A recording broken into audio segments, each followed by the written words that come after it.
Hello fellow engineers and welcome back to Cities Skylines. Now recently I did a community post where I asked you guys for your best myths in Cities Skylines, preferably engineering related ones. So today we're going to be busting some myths in Cities Skylines. Now the first one, we're going to need a map with a bit of a river, so I think this one will do, Windfield. Right, so on this map we have a flowing river. Now the myth here is that water can't flow through tunnels. That's quite an interesting one actually. That could change my gameplay in this forever. Right, so what I'm going to do, I'm going to pause the game, then we're going to come down to the landscaping tools, and what we're going to do, we're going to take a little offshoot away from here. So we're going to come along here, straight down, and then cut back in. I'm then going to offend some tree lovers, so apologies if you like trees. Boosh, they've gone. Right, so then we know that water is going to flow down here. It's going to go all the way around. Now the question is, if we plonk tunnels in, will that still happen? So I think in order to do this, fill in all that land, and let's select a big road, a 6-lane one-way road, because I feel like that will give us the biggest tunnel. And basically we're just going to do a straight through tunnel down to there. Lovely. So you can see clearly a tunnel down there. So the question is, will water come out this side once we let it down? So I guess we just hit play and then we watch the river come down this way. I feel like a game show host. Like, river, come on down. This is called a tunnel portal, by the way. If you've ever wondered what the opening of a tunnel is called, it's a portal.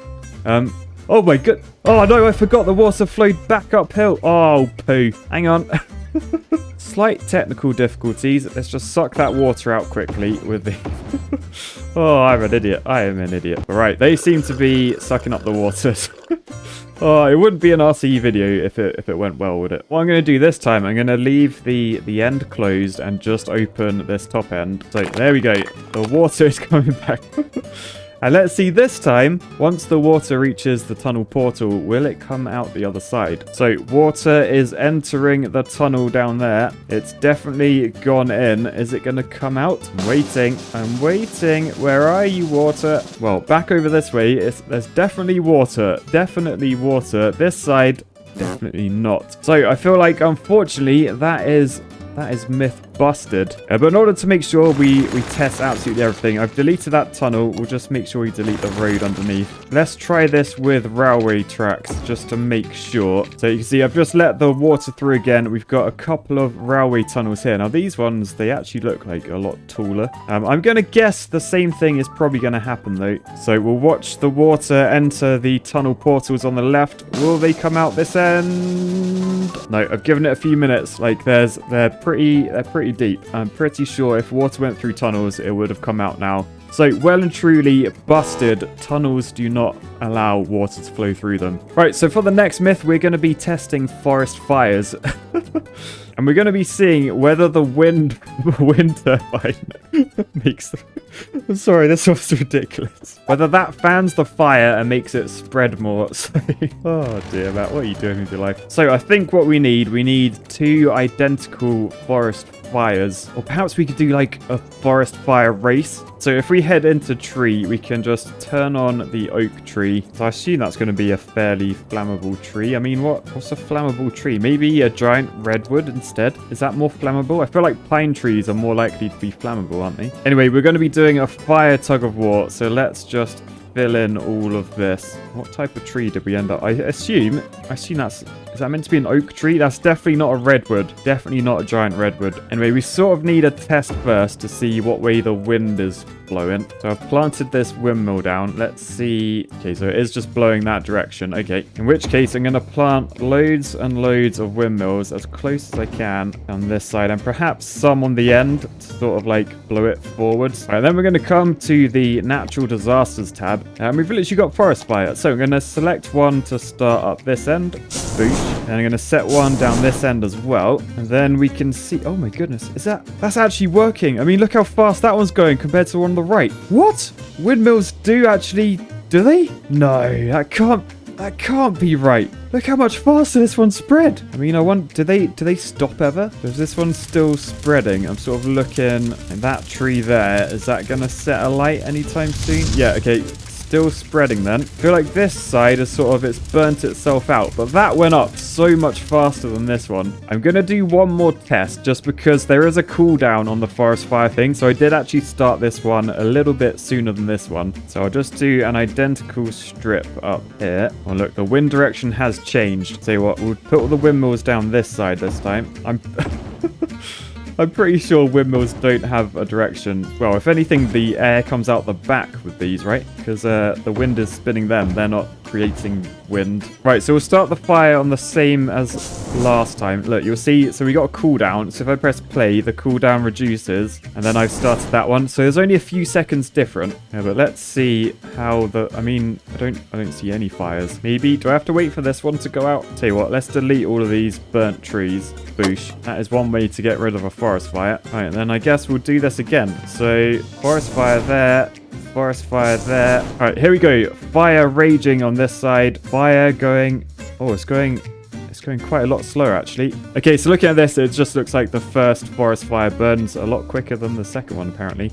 Despite there only being like a couple of seconds difference between the cooldown, I feel like there's definitely not a couple of seconds difference in these fires.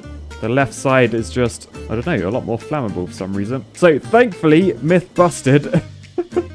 Otherwise, I would be questioning my sanity. Windmills do not fan forest fires and make them burn quicker. Myth busted. Right, so for this next myth, we're back on the tsunami map. Yes, my good old friend, the mega tsunami. And we're gonna be creating a forest fire. So first things first, we need a forest. So I've just done that. And then we're gonna want a few forest fires. So one in the middle, one on the right. And I won't be putting windmills down to fan this to make it go faster. We'll just let it spread at its own pace. But the myth is, will a forest fire be put out by a tsunami? And looking at this, it definitely looks like it. Oh, you can see it sizzling.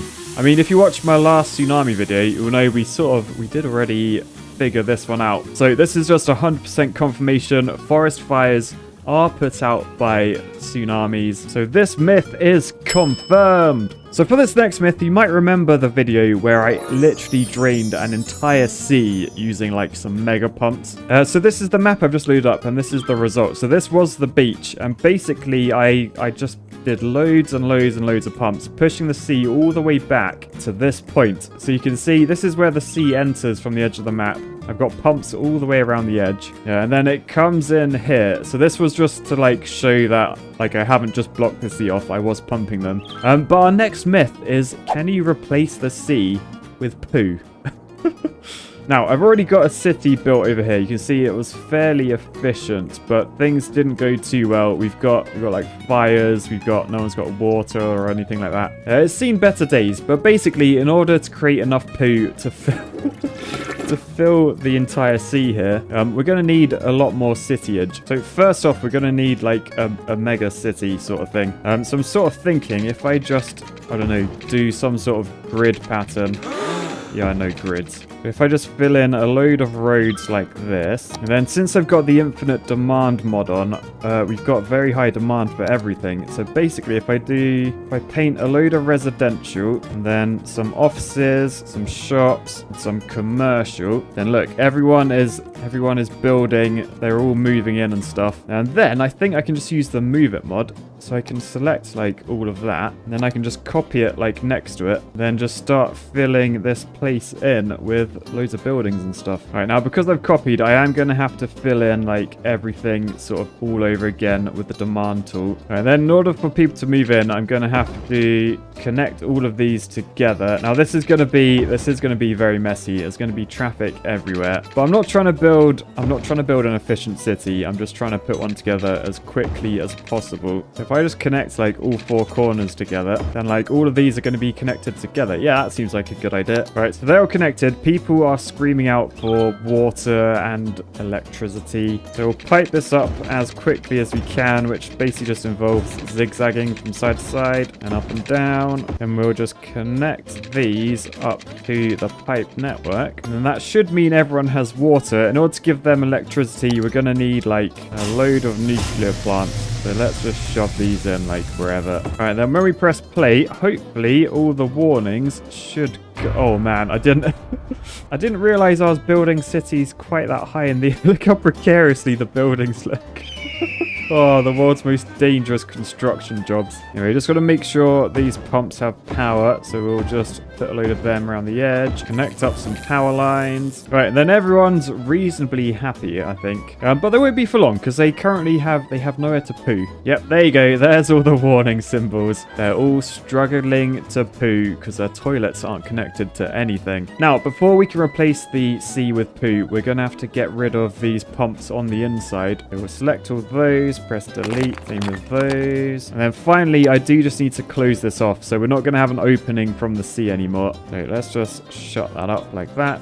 And shut this side up like that. Right, so that should mean once we add power to all of these... Oh no. So adding power suddenly gave us another tidal wave. Now we don't want tidal waves, we want turtle waves down here. So we're probably going to have to... Oh dear. We're probably going to have to wait for that to settle. I think basically when I turned all these pumps on by placing all the wind turbines, which have now been destroyed by the blooming tsunami. Oh, hang on a second. Yeah, I think basically when they turned on, it made the sea behind very unhappy. It made it all turbulent and stuff. Hence, we do have a mini tsunami heading towards our city, which isn't in a good place. They're quite desperate to poo now. But don't worry, we've got the infinite demand mod on, remember, so everyone can be replaced. So it's fine. Right, anyway, we gotta start building all of our sewage outlets. We want the water drain pipe, and we're basically just gonna place these all the way along the edge of the map. Now, whilst I'm placing these, it's probably worth connecting them up now. I think I've got this one connected, and he's actually outputting quite a lot of poo water down there. But essentially, I've just got to go through and connect all of these with the fantastic sound effect, which doesn't grate your ears in the slightest after minutes and hours and days of doing this. But yeah, basically, the more outlets I connect up as I build them, the quicker this will actually fill in. All right, so that's all of those connected. Let's see the poo water flow. Oh, look at that. That is a lot of poo coming out of there. Look at... Oh, it's proper filling the sea already. Yeah, essentially, I just want to go around placing all of these all the way along the edge of the map. Now, whilst I can copy a line of them like I just did, they're not connected, so I am going to have to do that manually. I'm sure some smart ass in the comments will say, well, Matt, why didn't you just use this mod? Or why didn't you just press this button? You would have done it instantly. No, don't care. Don't want to know. Now, we're sort of at the point where not all of these are actually outputting sewage. And look, these ones along this edge, you can see this end, they are doing sewage, but over this end, they're running dry. That basically means we don't have enough people. We got to expand our city again. All right, so it's been expanded. You can see most of them are running now. There's the odd one not running, you little naughty architect. Oh, there you go. You turn back on. Good lad. But then we're just gonna leave this running and see if we can turn the sea into poo, essentially. So I guess we'll leave our city. We'll come over to here. We'll look straight down. Yes, there is water in the sea. I'm hoping that's going to get like diluted by the poo or undiluted. But if I leave my game like that, I'm gonna go play with Paddy for a bit. So hopefully you'll get a nice little time lapse of this happening whilst I'm playing with my puppy. So I'll see you guys in a bit. Whoa. Right, hang on. What's happened here? Let's zoom in. Right, so the sewage is coming down, but it doesn't seem to be... Why isn't this brown yet? I feel like it might be leaking like out the map somehow. Like, I sort of know that this should work because, I mean, I've built a poop volcano. I am master of poop in Engitopia. What's going on here? There's definitely some weird glitchy stuff going on. Right, I guess if I just do terrain height at 0 and then maybe I sort of... Oh, God. Oh, the game doesn't like this. It's struggling. Frame rate is like 0. But that should give us some idea. Is the water... I feel like the water's just... Is it just leaking? Well, actually, that looks like it's filling up. Do I just have to go around and do that? All right, let's just check. If this grass gets completely covered, I think we should be good. Wait. Where are you all going? This sewage water is like tidal or turtle, I guess you could say. Oh, but look, the actual sewage, it stops. Does that mean there isn't sewage down here? I'm so confused. Hey, look, the actual poo only falls to a certain height. Is that what's happened? Have I made all of this too low, maybe? Right, okay, let's pick, like, that height. Then let's fill everything back in. Oh my goodness. I gotta not rupture the walls. Oh, Matt, what have you done? Stop. Right, I had the wrong brush selected. I had like the soft one and it cut through everything. I think now we're good. If we select that brush, make it a little bit bigger. Yeah, you can see it's got hard edges now. So if we just go along this edge, making sure that sewage, that should land on top, right? Okay, so if we press play on there, what I'm hoping to see isn't that. Oh, I think I've broken the map. Right, wait. Look, over here, there's a little tsunami. There is tsunami happening. And I would say that is actually... That's actual poo, isn't it? That's filling up. Right, what if we just try and do like this ledge all the way around? I'm just trying to make sure the sewage water doesn't leak through the land. The trouble is, I'm not really sure what's causing it. But does that look better? I think it sort of does. I mean... Frame rate really not happy about this, but since there's a lot of sewage on the green, I think that means our puddles are actually getting bigger, so maybe this is now working finally. Right, well, let's keep going anyway. Worst that's going to happen is I'm going to waste another hour of my life building with poo on Cities Skylines. Alright, hate to say it, but I think this might be a myth. I mean, I've got one other thing I could try. Could literally just place these like on the beach up here. So I've connected these up. I mean, it looks like the sewage just goes straight into the ground. I don't know if that's just because I've built too much stuff and the game just can't hack it maybe, but I don't think that is working as intended. I mean, it's not working as it does in Engitopia with my beautiful volcano. I mean, when I load the original map, I get this error, so that could be something to do with it. All right, so I've just loaded the map before I built the city, just to see what's going on, whether it's something funky or whether, I don't know, I don't think the game wants to give it to me. So, can you replace the sea with poo? I think we're going to have to say that myth is busted. You can't. I honestly thought you would be able to, but I can't. I have tried. I have like 2 hours of time-lapse footage where nothing happens. The myth is you can use buildings to create a dam. So first off, I think what I want to do, I want to buy a few more tiles. I'm sort of thinking if I just build like a little U-shaped thing like that, I should probably delete all the railways and stuff. So move it mod, select all of that, and let's boosh it out of existence. So we've got a nice plain area here. Yeah, and if I use this will spawn us a load of water. So if I just shove that like there, you'll see there is water coming. Now, obviously, if I don't block this off, water will just continue going. But I'm going to hit pause. I'm going to go into unique buildings, and we're going to select this one, the high interest tower. It's basically a PS5. So we're going to turn the building anarchy on, which means our bluebird, our little tweeter, goes into a it's not a phase, heavy metal anarchy bird. Then we'll try and place building already exists. Oh no, my mod's turned off. Hang on a second, let's just save this game. Buildarium. Basically, I got to quit back to desktop, go into my content manager, turn on not so unique buildings, which means now I can plop unique buildings as many times as I want to, and hopefully the game will still load. I know there's been updates and mods don't really work anymore, but the power of engineering doesn't wait for updates. Yes, because usually we'd have to place them like that, which you can see there's a gap between there. Water will definitely escape. However, with building anarchy on, I'm sort of thinking if I do that sort of thing and then fill in the gaps as well, then we literally have a dam made out of office buildings. So let's press play and then let's see what happens when this water reaches it. Now, what I'm hoping will happen is the water will go around the side. Actually, do you think I can landscape that? Let's just see. Can I landscape over the build? No, I can't. Right, anyway, so yeah, there are gaps around the edges. So I'm expecting the water to escape around the edges, but I'm hoping it won't go through the buildings. There's only one way to find out, and that is to watch. So the water is hitting the back of the buildings. Is the myth going to be busted, or is it going to be true? Oh, actually, it's completely dry on this side. What? Oh, wow, that water's actually... That's quite high now. Wow, look. Okay, so the water's coming around the outside, but it definitely isn't coming through the middle, which I think means this myth is true. You can build a dam out of buildings. What? I was not expecting that. That's really cool. Disclaimer, dam may still leak around the edges because we can't quite fill in that gap. But yeah, you can really see the height difference now of the water. So yep, that is myth confirmed. Let's move on to the next one. So for the next myth, we're in our good old friend, the Tsunami map. I'm sure you're not sick of it by now, right guys? Right?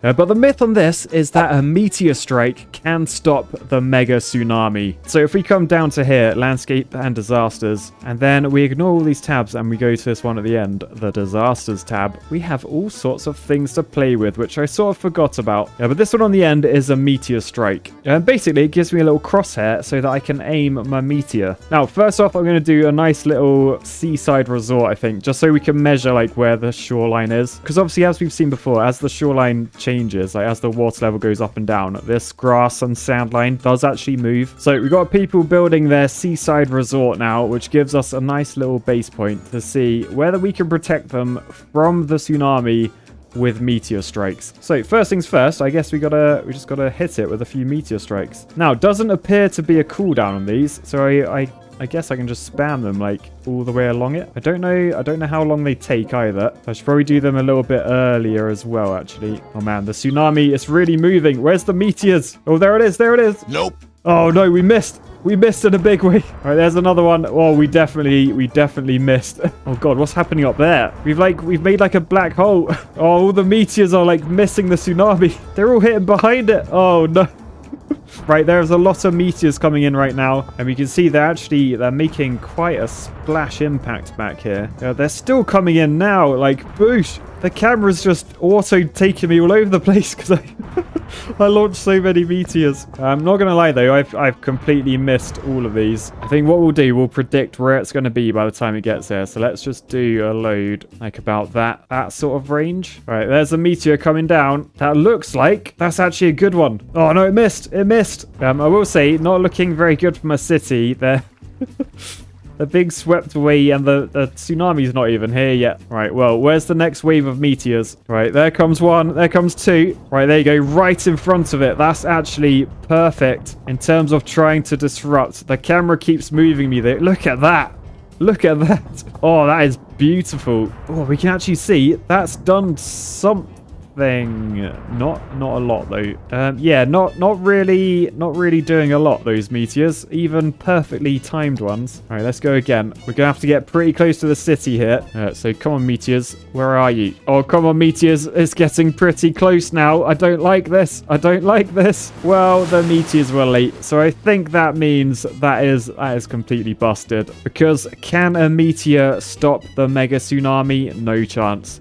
Myth busted. Anyway, for this next myth, we're trying to find a map that doesn't actually have water. Does such a thing exist? Ooh, how about the desert oasis? That sounds like the right sort of place. Right, so we're in the desert oasis. The first thing I want to do is click this button down here, water. This lets me delete all the water sources on the map. So delete that one, delete that one. And basically with them all deleted, we now have a finite amount of water here. So, oh, wow, what was that? It's a buffalo. Careful, buffalo, mate. There might be a croc in there. Yeah, good choice. Good choice. But yeah, this myth is, do fire helicopters use up water? So I'm going to assume in order to get fire helicopter people to actually man them, am I going to need like people to live? Like, do I need a population, or are they like autonomous? Are they drones? Don't know. But first off, let's just link that. I know that's hideous. That imagine driving down this motorway and then just Anyway, I'm going to shove some roads in, and then I'm going to shove down in the emergency services tab. We have these, the fire helicopter depot. Now, it looks like these need water and electricity to work, but it doesn't really say anything about needing like people to man them. So I guess first things first, we're gonna shove a load of these down. And then I assume because there's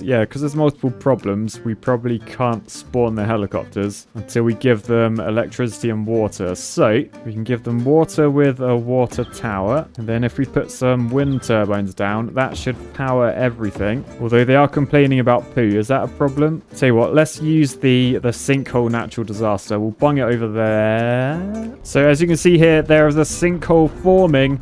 So hopefully we can just use that as like a sewage pit for now, and then hopefully sewage should come out of here, or maybe just water. No, that looks like sewage to me. But that's going down the sinkhole, which it is is filling up a little bit. Oh, that's filling up quite fast, actually. Anyway, now all of these are fine. So I guess first things first, assuming this is the water source the helicopters will use, this is what we need to measure. So we need to make sure that this level doesn't go down at all. So we'll put trees right around the edge. So we'll just go as close to the water line as we can. Thankfully, these do disappear when they go in water. But anyway, lots and lots of palm trees later, and we have an exact water level so that we should be able to see if the fire helicopters use that up. The next thing we need is obviously a fire. Now, I feel like most sensible thing to do is probably completely cover this area in trees. So if we grab a giant redwood, up the brush size. Oh, there we go.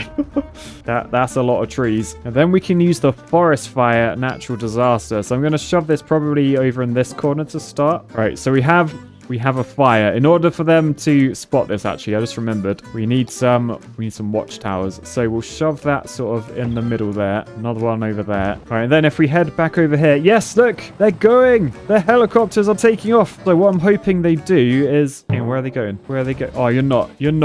You're actually not. Guys, you weren't meant to take that water. That's not water. Oh, God, that's disgusting. That is disgusting. Okay, well, scrap the name of this myth. This myth is actually, can you use sewage to put out fires? Anyway, back over to here. I can literally feel the heat. It is blaring.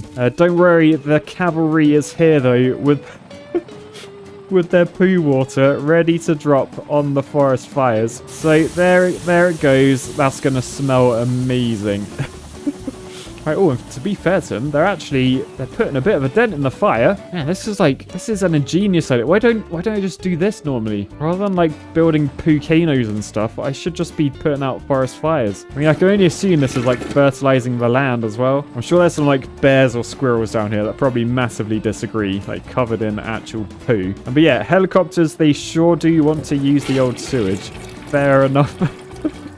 Why was their first instinct to go for there? That's literally further away than this is as well. All right, well, since this works, I'm going to build a few more helicopters, I think. Where are the helicopters from these new ones? Actually, all of these, they only have 2 out of 3 in use. Is that because they don't think the fire's big enough? I mean, I'm not going to lie. I don't think you guys have it under control. You could definitely use another helicopter or 2. Anyway, I feel like I want to delete this eco water outlet thing. So boosh, yes, you're deleted. I then need to try and cover up this sewage water because we've proven that sewage can put out that. But that's not the myth. That's not the one I was meant to be testing. Right, so there's no more sewage there. Helicopter, there's no more. No, look, I filled it up. Oh no, it's just come to the surface. They're still using it.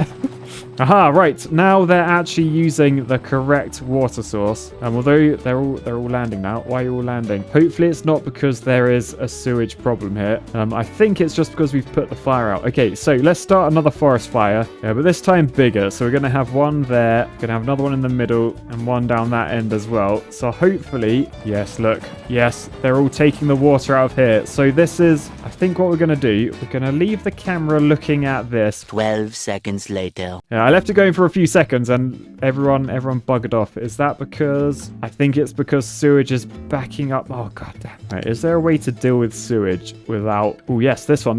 So I think this one I can drain sewage without actually outputting it anywhere. So that's all connected now. So hopefully those symbols should go. And yep, there go the helicopters. Nice. Right, so now back over... Oh my goodness, look how many helicopters there are. It's amazing. So yeah, we're just going to let this run and we're going to see, will this lake drop in terms of the water level? And I mean, it sort of seems like they did, although I think the fire's gone out. Can I just replant all these trees? I may have to delete them all first. So delete the trees, plant the trees. Oh no, it planted them dead. How did the game remember? I tell you what, let's buy some more land. We'll purchase that. We'll cover them all in trees. Plop some watchtowers about. Start a few forest fires. Right, well, I don't think it took long to confirm that helicopters do actually use water up. What a crazy detail that the dev added. Like, there's no need to add that, really. Especially because most, like, lakes and stuff in the game, they have, like, a water spawner anyway, so they can't actually reduce level like this. And if you're wondering, like, Matt, well, what if it was just evaporation? Maybe it wasn't the helicopters. Well, that's why I removed them from all the other water sources on the map. So, before we confirm this completely, let's go find another one. Hang on. No, this one's definitely gone down. Could the helicopters have snuck over here? Oh, yes, look. You cheeky robbing bastard. He robbed water from the map. Right, where else can we go? Right, how about way up in the hills? Let's have a look at this one. Okay, so that has that much water. Okay. What we're going to do, we're going to reload this map. But like, and we're going to see where the rocks are. Oh, no, they're sneaking over here anyway. You knobheads. No, but yeah, our original lake is completely dry now. It's just question is, was that evaporation or was it helicopters? Let's reload the map. So we're back on the map. Oh man, that was our original water source. It was huge. I feel like my tree one wasn't even that big. Does that prove straight away that there's evaporation? Well, this is the one with the rocks, and you can't even see the rocks. Like, I think there's one. I'll tell you what, I'm going to try and put my mouse sort of where like the pointer of it is right on the water line, like the highest point of it. Yeah, then we'll leave it for 10 minutes or so, and I'll be back and we'll see if that water level has moved. Right, well, I've left that for a good 10-15 minutes, and if you look at my mouse, nothing has changed. So I think it's pretty confirmed that evaporation isn't a thing. I mean, I even saw like there's like a cheeky like little buffalo thing that came along. He was having a little slurp of the old water. That's not a buffalo, that's a car. Cars don't drink water. But yeah, so evaporation is ruled out, which means the myth of do fire helicopters use up water, it's confirmed. So for this next myth, we are back in the lovely Engitopia. Oh man, I didn't realize how big this Pokeball thing was that I made. Like when we zoom out, it's literally like it's like the size of like the rest of Engitopia if I combined it all. But anyway, what is the myth that is in Engitopia? Well, the myth is I, real civil engineer, cannot make a city that isn't all knobs. Well, I'll have you know, there's plenty of things that aren't knobs. Like this is just a natural rock formation. This is just an efficiently laid out industrial zone, efficient residential areas, and another one with a stinky tip, efficient highway junctions, which I don't know why there's traffic on. That should actually be really efficient. This one, which I haven't got around to finishing yet because the roads are taking ages. They're a bit spaghetti-y. Okay, you know what? I'm starting to see you guys' points. Maybe this is busted. What about Engelantis? Oh, no.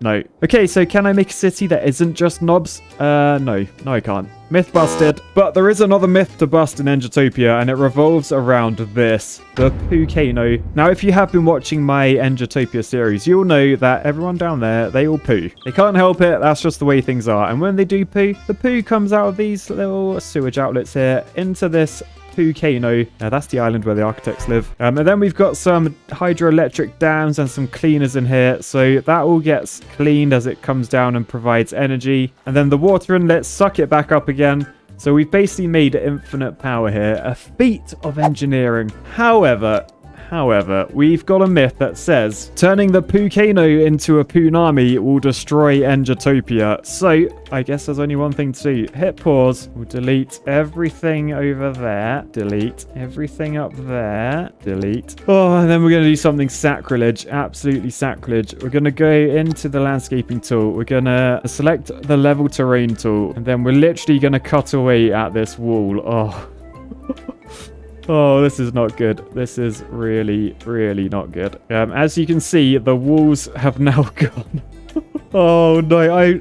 I'm so sorry, guys. Anyone that's living down here, like kids about to go on the merry-go-round, don't look up, because that is a lot of poo about to be coming down your way. Oh, man. Like, just walking along the streets, if you look up, that is so big. I never actually realized how much poo there was in there. You guys sure poo a lot. Right, anyway, let's get a good angle on this, because we're only going to do it once. Okay, let's press play, and let's see if the Pookano will destroy Engitopia. You can see the top level is dropping. Oh, and actually, where's the water going? Oh, look, they might be safe. They might actually be safe. Oh, no. Now it's coming out. Now it's coming out. The poo is coming out the hole. Oh, dear. That's quite a lot of poo water. I'm not sure it's going to create enough power to actually destroy buildings, although that church probably disagrees with me. It's completely buried. Kids. Oh, God, look at all the people. Oh, look at... Oh, no. I think buildings are getting destroyed. They're not being destroyed. They're literally just evaporating. Whoa, that is how much poo there is. Oh no. There's some positive news though. I feel like this is at least like half empty now, or at least a third empty. So I'm not sure if the entire area of Engitopia will be destroyed. Although there's a hell of a lot of poo water coming this way. Look at all the debris. I mean, it's not debris. It's literally thousands of people being flung into the air and all their cars and stuff. Oh, the buildings are just being deleted. Like, they're just evaporating. Hey, at least it's cleaning up all this traffic. I told you it was an efficient design. That's done a lot more destruction than I was expecting. I'll tell you what, let's speed this up a bit. And let's watch this in a bit of a time lapse, just so you can see exactly what happens. I mean, in real time, it's pretty stuttery. I feel like each wave of evaporation is destroying my CPU. Yeah, and the wake behind the tsunami is just completely barren land. Like, we've destroyed everything. And weirdly, if we zoom in, people they've literally just been hit by a tsunami, and then they're building their buildings already. You can see they're going up, despite poo water still flowing through the city. I think that's because I got the infinite demand mod on. Let's disable that quickly. Right, so the turtle wave has made it to the bridges. I'm really, really hoping the power of engineering will ensure all of these bridges survive. They're sort of like they're my little babies, my bridges. I might have hundreds of them, but I savor and love every single one of them. And then we have the industrial zone, which actually, it's not being destroyed by the poo water. I think the poo water has displaced the river water. So the river's popped out and is destroying all this industrial area. And meanwhile, the river has been replaced with poo. Interesting. Very interesting. I feel like it makes this area a lot clearer what it was.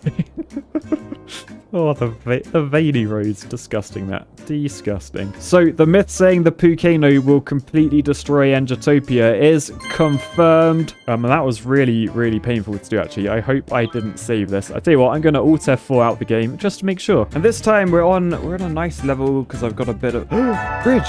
Whoa, that is a hell of a bridge. Is it too early to do a bridge review? An elevated suspension bridge crossing a huge river with 1, 2, 3, 4, 5, 6 spans of suspension bridge madness, taking a major highway from one side of the river to the other side, allowing even the largest of boats to pass underneath. I give this bridge a 7.8 out of 10 bridge review. Right, with that over, that was quite a distraction. Sorry about that. We're doing a little test based on a previous myth. So this myth is turbines in a forest fire will produce more energy. So basically the idea is because there's more hot air and stuff, there's going to be like high and low pressures. The wind's going to be flaring all over the place. The turbine should spin quicker. So we're going to grab a turbine and we're going to need 2 types. And now they've got to be on the same sort of land. Can you see this dark patch? If I did one up there and like one over there, then the one on here, because it's higher, because it's on this dark patch, it'll spin faster and produce more energy. So we're gonna make sure we're on a flat area. I think the best way to do that is literally just flatten everything out with this. Oh, I did make a very small little tsunami there. No, we're gonna come to tsunamis later. Not now. So I flatten the land. I assume if I go back in... Oh no. Oh, I did not know that. If you flatten a hill, you can still make more power. I assume that is power, right? So if I do one there and one there, I assume once they start spinning, the one on the left will make more power. What's that making? 8 megawatts with 9 wind speed. Yeah. Oh, I didn't know that. I thought if I flattened it, it would change that. Okay. Well, in which case, maybe we can plonk one there and one there. Then we'll just check they're both the same. So that's 8 megawatt, 10 wind speed. Oh, god damn it. Right, okay, I think we're good. We've got 7 megawatts with 9 wind speed here, and we've got 7 megawatts and 9 wind speed here. So the theory is if we surround one of these in a load of trees like that, I guess we should probably check that doesn't have an effect first. So that is... Oh, it does! Oh, that's now 4 and 4. Let me just check this one. 6 and 7. Okay, so wind speed has dropped, but it's dropped a lot more when there's trees about. So I guess now's the perfect time to test. If we come into the disasters tab, we can literally start a forest fire. So I've proper surrounded this in fire. We're still on 4. The theory is the heat will make the blade spin quicker, but it just appears to be burning. So it's still on 4 and 4. This one is still on 6 and 7. I reckon then that is myth busted. Fires do not make turbines spin quicker and produce more power. on to the next one. Right, so for this next one, we're looking at ships, specifically cruise ships. The myth is cruise ships are unsinkable in this game. Now, if I come into this transport tab here, when I'm in the ship one, I can actually see their route, meaning I can sort of plan how I'm going to take them out. And if I build one of these, a harbor, I can attract more boats. Well, ships, I should probably call them. So let's shove that there. Connect it up with a road, give it some power and water and all that kind of stuff. And then we should start attracting some ships. Okay, so what we're going to try and do to sink this first off, I reckon a meteor is probably a good shout. Now I'm going to have to aim ahead. So fast as it moves, it's moving pretty fast. What if we go for like there? Right, it's getting closer. It's getting closer. I'm not seeing any meteor at the moment. Okay, we need to aim ahead quite a bit more than that. Hello? Meteor. All right, well, that ship has long gone. Thankfully, there is another one coming in. Right, and now we're being hit with the meteor. I wonder, actually. So the ship is now off the map. It was there. So if we think about that sort of length. Well, actually, this is going to be close to that one. This is going to be close to that ship. Boosh! Okay, so we just need a direct hit on the cruise ship. At least we can see our rough waves going to deter our ship. Oh dear, oh dear. How is that not capsizing? Surely it's off course. It's going to hit the bridge. It's going to hit the... Oh, right. Well, we definitely missed. I might try and go for another shot. All right, so we have another ship there. So what I'm thinking, if we come over to this end, if we just lace this area in meteors, I'm literally just going to go absolutely mental. Then probability says, surely we're going to hit what? Oh, no, look, it's on its way. It's on its way. How did you get here so far? Why aren't you stopping at my harbour? Oh, it's off. It's off. We've just missed it. Well, here come the meteors. I'll tell you what then. I'm just gonna keep lacing. Because eventually we're gonna get a boat come through, right? I mean, we'll get to see how a cargo ship copes. It's just whether we can get a direct hit. Oh, that was close. Whoosh! It's in the flames. How is it not capsizing? Oh, it's just taken another direct hit. Oh, wait, it stopped. It stopped. Has it sunk? It's just taken another direct hit. I think we've evaporated the sea with blooming meteor strikes. Oh, no, it's still going. No way, it's still floating. Right, well, cargo ship coping pretty well. We still got to test the cruise ship. Is that one? Right, there's one on its way. I'm just spamming meteors on the line. Oh, no. While we're hammering this area with meteors, the bloody cruise ship's gone into the harbor over there. Is it coming back this way? It might be coming back. Keep spamming. No, it's going back the other direction. Oh. I think though, if we just do that like in the middle here, then surely they're going to come past and they're going to get hit, right? There's still meteors coming. How many did I make hit down here? And why is that cruise ship reversing off the map? Go forward. Are you going to go forward? No, it disappeared. Fair enough. All right, so I'm going to aim like there-ish, I reckon. Just a case of waiting for a ship to spawn. So let's speed up time. Right, there's one. Is that a cruise ship? Yes. Okay, right. So from now, we just start spamming meteors. We are going to hit this thing. Are you ready for this cruise ship? Look, there it comes up there. So it's going to come down. Please hit. Please hit. Oh, look at this. It's beautiful. It is beautiful. Oh, I think we've missed. Oh, it's okay. It's okay. It's going into the harbor, which means it should come back, and then we should get a direct hit, right? It'll be interesting to know, can passengers still board whilst there's tidal waves out the port? Oh, it seems like they can. Right, where's it heading? Is it going to head back this direction? Oh, man, look, there's no water in there. That's just ground under there. Right, so cruise ship is going in. Boosh. Right, meteors. Boosh. Does that count as sunk? That must have sunk. It's like it's in the middle of an atomic bomb. I mean, technically that ship is on the sea floor right now. Oh, look! It vanished! I think then, that's myth busted. So the myth of cruise ships are unsinkable is busted. Oh, wow, and look at the water coming back in as well. It's like, we've made land. Yeah, look at that. We've made a little rock formation island thing. Decent. Oh, look, there's another ship coming as well. Haha, you're sinkable. Gutted, mate. Right, so this next one, we're going to try and bust the myth that water can flow across a bridge. So I've loaded up a canyon map. I got this from the Steam Workshop. I'm gonna just delete all the trees there. That could actually hurt my frame rate doing that. Ow. Right, and then I'm gonna make a bit of a water park type thing. So we're gonna grab the terrain tool and we're gonna just make a little bit of a platform over here. And we're gonna grab down a level a little bit, probably like there. Do the same on this side. All right, then we're just gonna slope the terrain so it does something like that.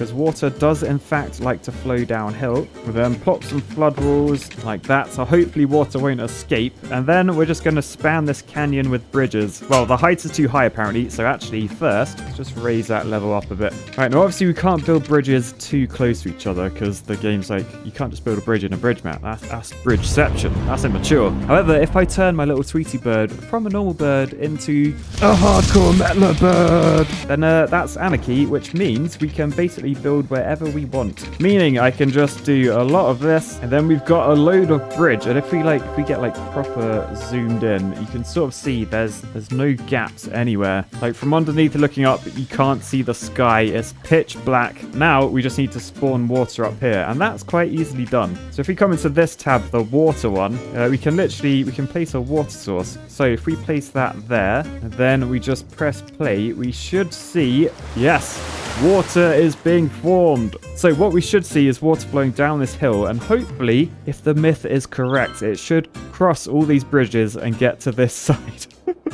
What is this? What? Also, anyone with like OCD, I'm really sorry about those bridge pillars. It was going so well, so perfect, and then just a few they just let me down. They're the architect bridges. Anyway, the water is nearly there. What do we think is going to happen? Oh man, that's actually quite a bit of water. So it's hitting the bridge. Oh no, wait, is it actually? I think it's going to cross. I think it's going to cross. Wait, is it? Oh no, it's going underneath. It's going underneath. So looking from above, you can see, unfortunately, I think that's going to be a false myth because this side is dry as you like. So creating a water bridge in this game, unless you do it how I did in a previous video, look at that. Oh, isn't that beautiful? Isn't that beautiful? Go watch a video if you haven't. That is myth busted.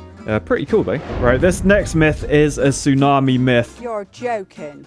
Not another one? Yep, another tsunami myth. So for this one, we're going to be testing tunnels can stop a tsunami. Now, if you remember one of my previous Mythbusters, we busted the myth that water can flow through a tunnel. Because in the real world, that's just called a box culvert. But no, in this game, it completely blocks water. So I'm sort of wondering, if we had just loads and loads of tunnels, will that stop the tsunami? I think first off, let's delete everything in the middle. And then I move the road up to here where it's flat. Because if you look, there's sort of like a little slope going on there. So my plan is to do like a layer of tunnels. I don't know how high they are. If we were to go like that, is that going to be easy to copy? Yes, but I'm then going to have to do the underground roads manually. Okay, fair enough. All right, and then we have a load of connected tunnels like that. Then next up, I think I just want to do like another layer on top. So if we go up like, guess that height, then how easy is it to get another tunnel in? No, that is definitely not what I wanted. All right, so we got all the entrances and exits on. I've just got to link them all up again. So just do a bit of this. This is going to be a little bit complicated, trying not to click the tunnels beneath, but it appears to be working. All right, so I reckon one more layer, something like that. Oh, no, I've ripped a hole in the space-time continuum. I can see I can see straight through. That's not what I wanted to do. There we go, much better. All right, then I'm just going to connect all of these up. Question how I was ever a highway engineer for 10 years of my life. And then we just wait for the tsunami to hit and see whether any water will make it through our tunnels, which we appear to have lost some of our upper level ones. Hang on. No, I've tried to free them, but it seems like we've lost the top row of tunnel. Anyway, the tsunami is here. Let's see, will any of the water come through? Because on the other side, we have a city that we're trying to defend. A very efficient city. So here it goes. Oh my goodness, the water went straight over the top. We should be able to see pretty clearly though whether any made it through the tunnels, and yeah, it doesn't look like it did. It's pretty much the same height everywhere. So that is So that is myth confirmed. Tunnels do work as tsunami defense. Just don't try it in real life. For this next one, we're back in Engitopia where the Volcano is refilled. Yes, thankfully I did back up my save before the last video because that was absolutely horrifying to see. However, this myth is just as terrifying. The myth is you will be protected from an asteroid strike by hiding under a bridge. So you know what that means? We need to build a bridge over Engitopia. So we'll grab a pretty wide road, the 6-lane road with median strip. Then I guess we'll see how best to do this. I probably want to do a bit of level terraining. I gotta be higher than that. So maybe like that sort of height. And if I do another one over here, and then hopefully can we? No, we can't. was hoping I could just do a bridge over the top. Yeah, annoyingly, this seems to be demolishing every building underneath. I don't really understand why it's doing that. Like, what's wrong with living under bridges? Look at all this space. Why do I have no troll people in Engitopia? But yeah, it looks like bridges completely... They delete everything underneath them. So that's not gonna work for a test. We're gonna have to delete this and make everyone happy. Right, well, I do have some other bridges, thankfully. Like, I literally have a Golden Gate Bridge.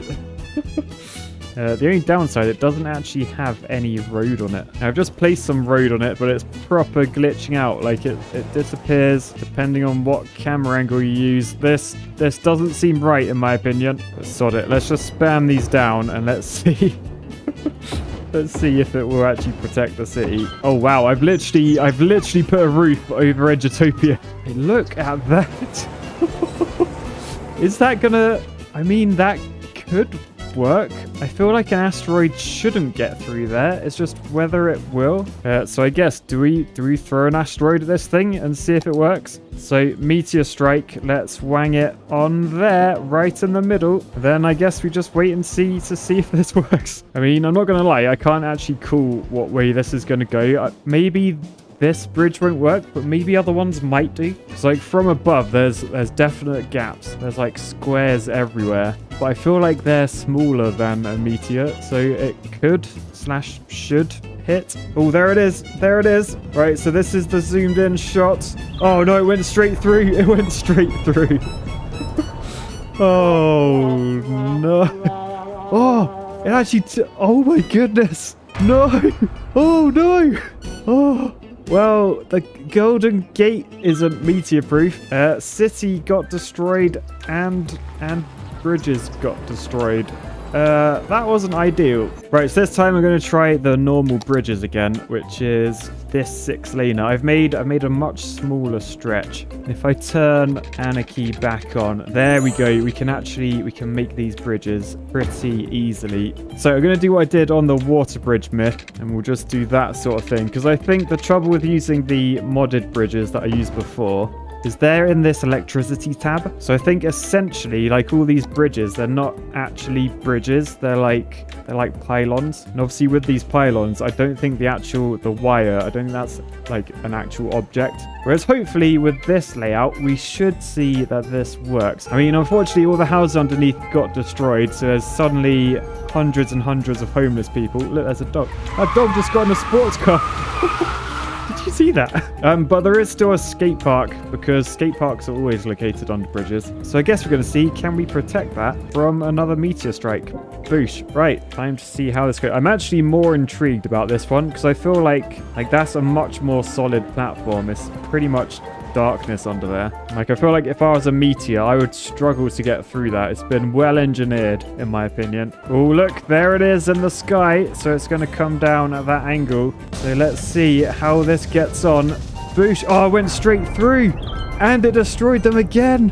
No! The skate park is now just a giant skate bowl. Actually, I technically made it more fun to skate on. Anyway, unfortunately, I think that means this myth is busted. If there is a meteor strike, do not stand under a bridge. They will not protect you. We're starting here, and we're going to be trying to bust the myth that you can use rocks as a cheap dam. Now, if you remember back to my last video, I made a dam out of buildings. However, these buildings, they're not cheap. The high interest tower, they cost 125 grand per building. We needed a good like 8 or 9 of them. So knowing that they cost £1 million to build a building dam, what does an actual hydroelectric dam cost? The construction cost on that is 200,000. So whilst it does look cool, I mean it's literally a dam, that's what it's meant to do. Can we do the same thing but for less than 200 grand? So let's delete that and then let's get into the landscaping thing, and more specifically the rocks tab, which I don't think I've ever been in. There's so many rocks. Anyway, there's loads and loads of different types. I assume I probably want to go with like the tallest ones. Yeah, there are. They could work. Oh look, they get little trees around them as well. Oh god, we've like merged up the cliff face. Why is there a gap there? Look at that gap. Anyway, let's try and just shove these. I think we can sort of build them inside each other. Now these cost 100 quid each, which is actually, that's a lot of rock for your money, considering you get trees as well. And I've just spawned 1, 2, 3, 4, 5, 6, 7, 8, 9, 10. 22 of them, which means I've spent 2,200 quid. So this is a hell of a lot cheaper than the 200 grand. It's 100 times cheaper, so you could have 100 dams if you wanted to. But before I call it a dam, I should probably press play and watch this water hit the back of it and see if it does actually work as a dam. And not gonna lie, I'm a bit concerned about that gap there, but we'll have to see how it gets on. So water is hitting the back of it. The trees are actually doing okay. I thought they wouldn't like this situation, although they're going under what? Okay, the trees have drowned. Meanwhile, out the front, it's completely watertight. What? So you can actually use rocks as cheap dam. That's really cool. Fair play. I wonder then if because obviously there's a water spawner there. It's trying to keep the water at a certain level. If that water level is like too high, this dam is going to flood. And I don't think you can make the rocks higher. And with the actual dam, obviously that lets a bit of water out the front. So let's just see if we were to like delete a couple of them so there's a gap. Will that let some water through? Oh, what the?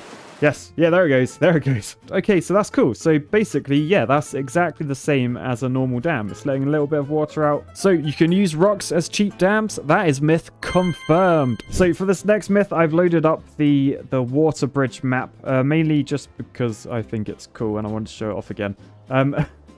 Nothing to do with the actual myth. The actual myth is dried sewage makes forest fires worse.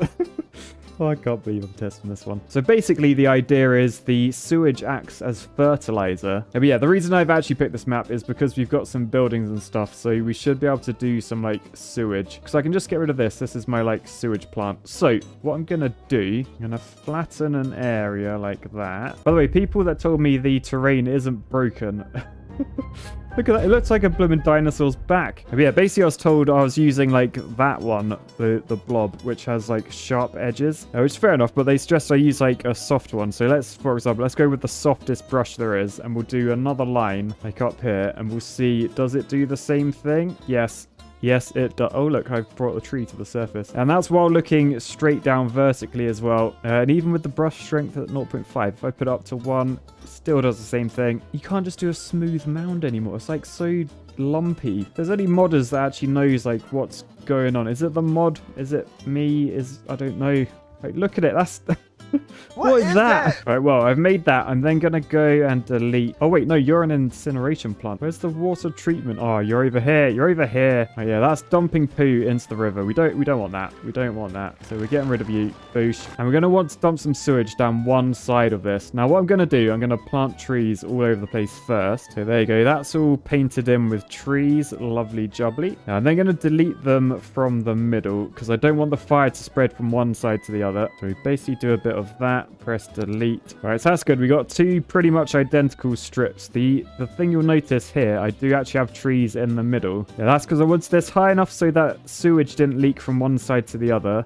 But if I start the fire in the middle, it should spread both ways equally. So first off, let's sewage up one of these sides. That involves just giving them some power as well. There we go. We have poo. I've just realized like how big these freaking outlets are. Like, look at the size of that pipe compared to the trees beneath. What? Anyway, we got a good load of sewage coming out. I'm just going to speed it up and let that proper cause some carnage. So this side's going to be nice and pooey. I think it's time we can probably turn these off now. So let's delete all of these because of course the myth was dried sewage. It's not raw sewage. I'm just going to soften this terrain up here as well, just so the fire will spread if I put it in the middle. Natural disasters, let's select the forest fire and we're going to shove it right in the middle up the top here. Boosh. And then we're going to press play and we're going to watch it burn. So the top is sewage, the bottom is no sewage.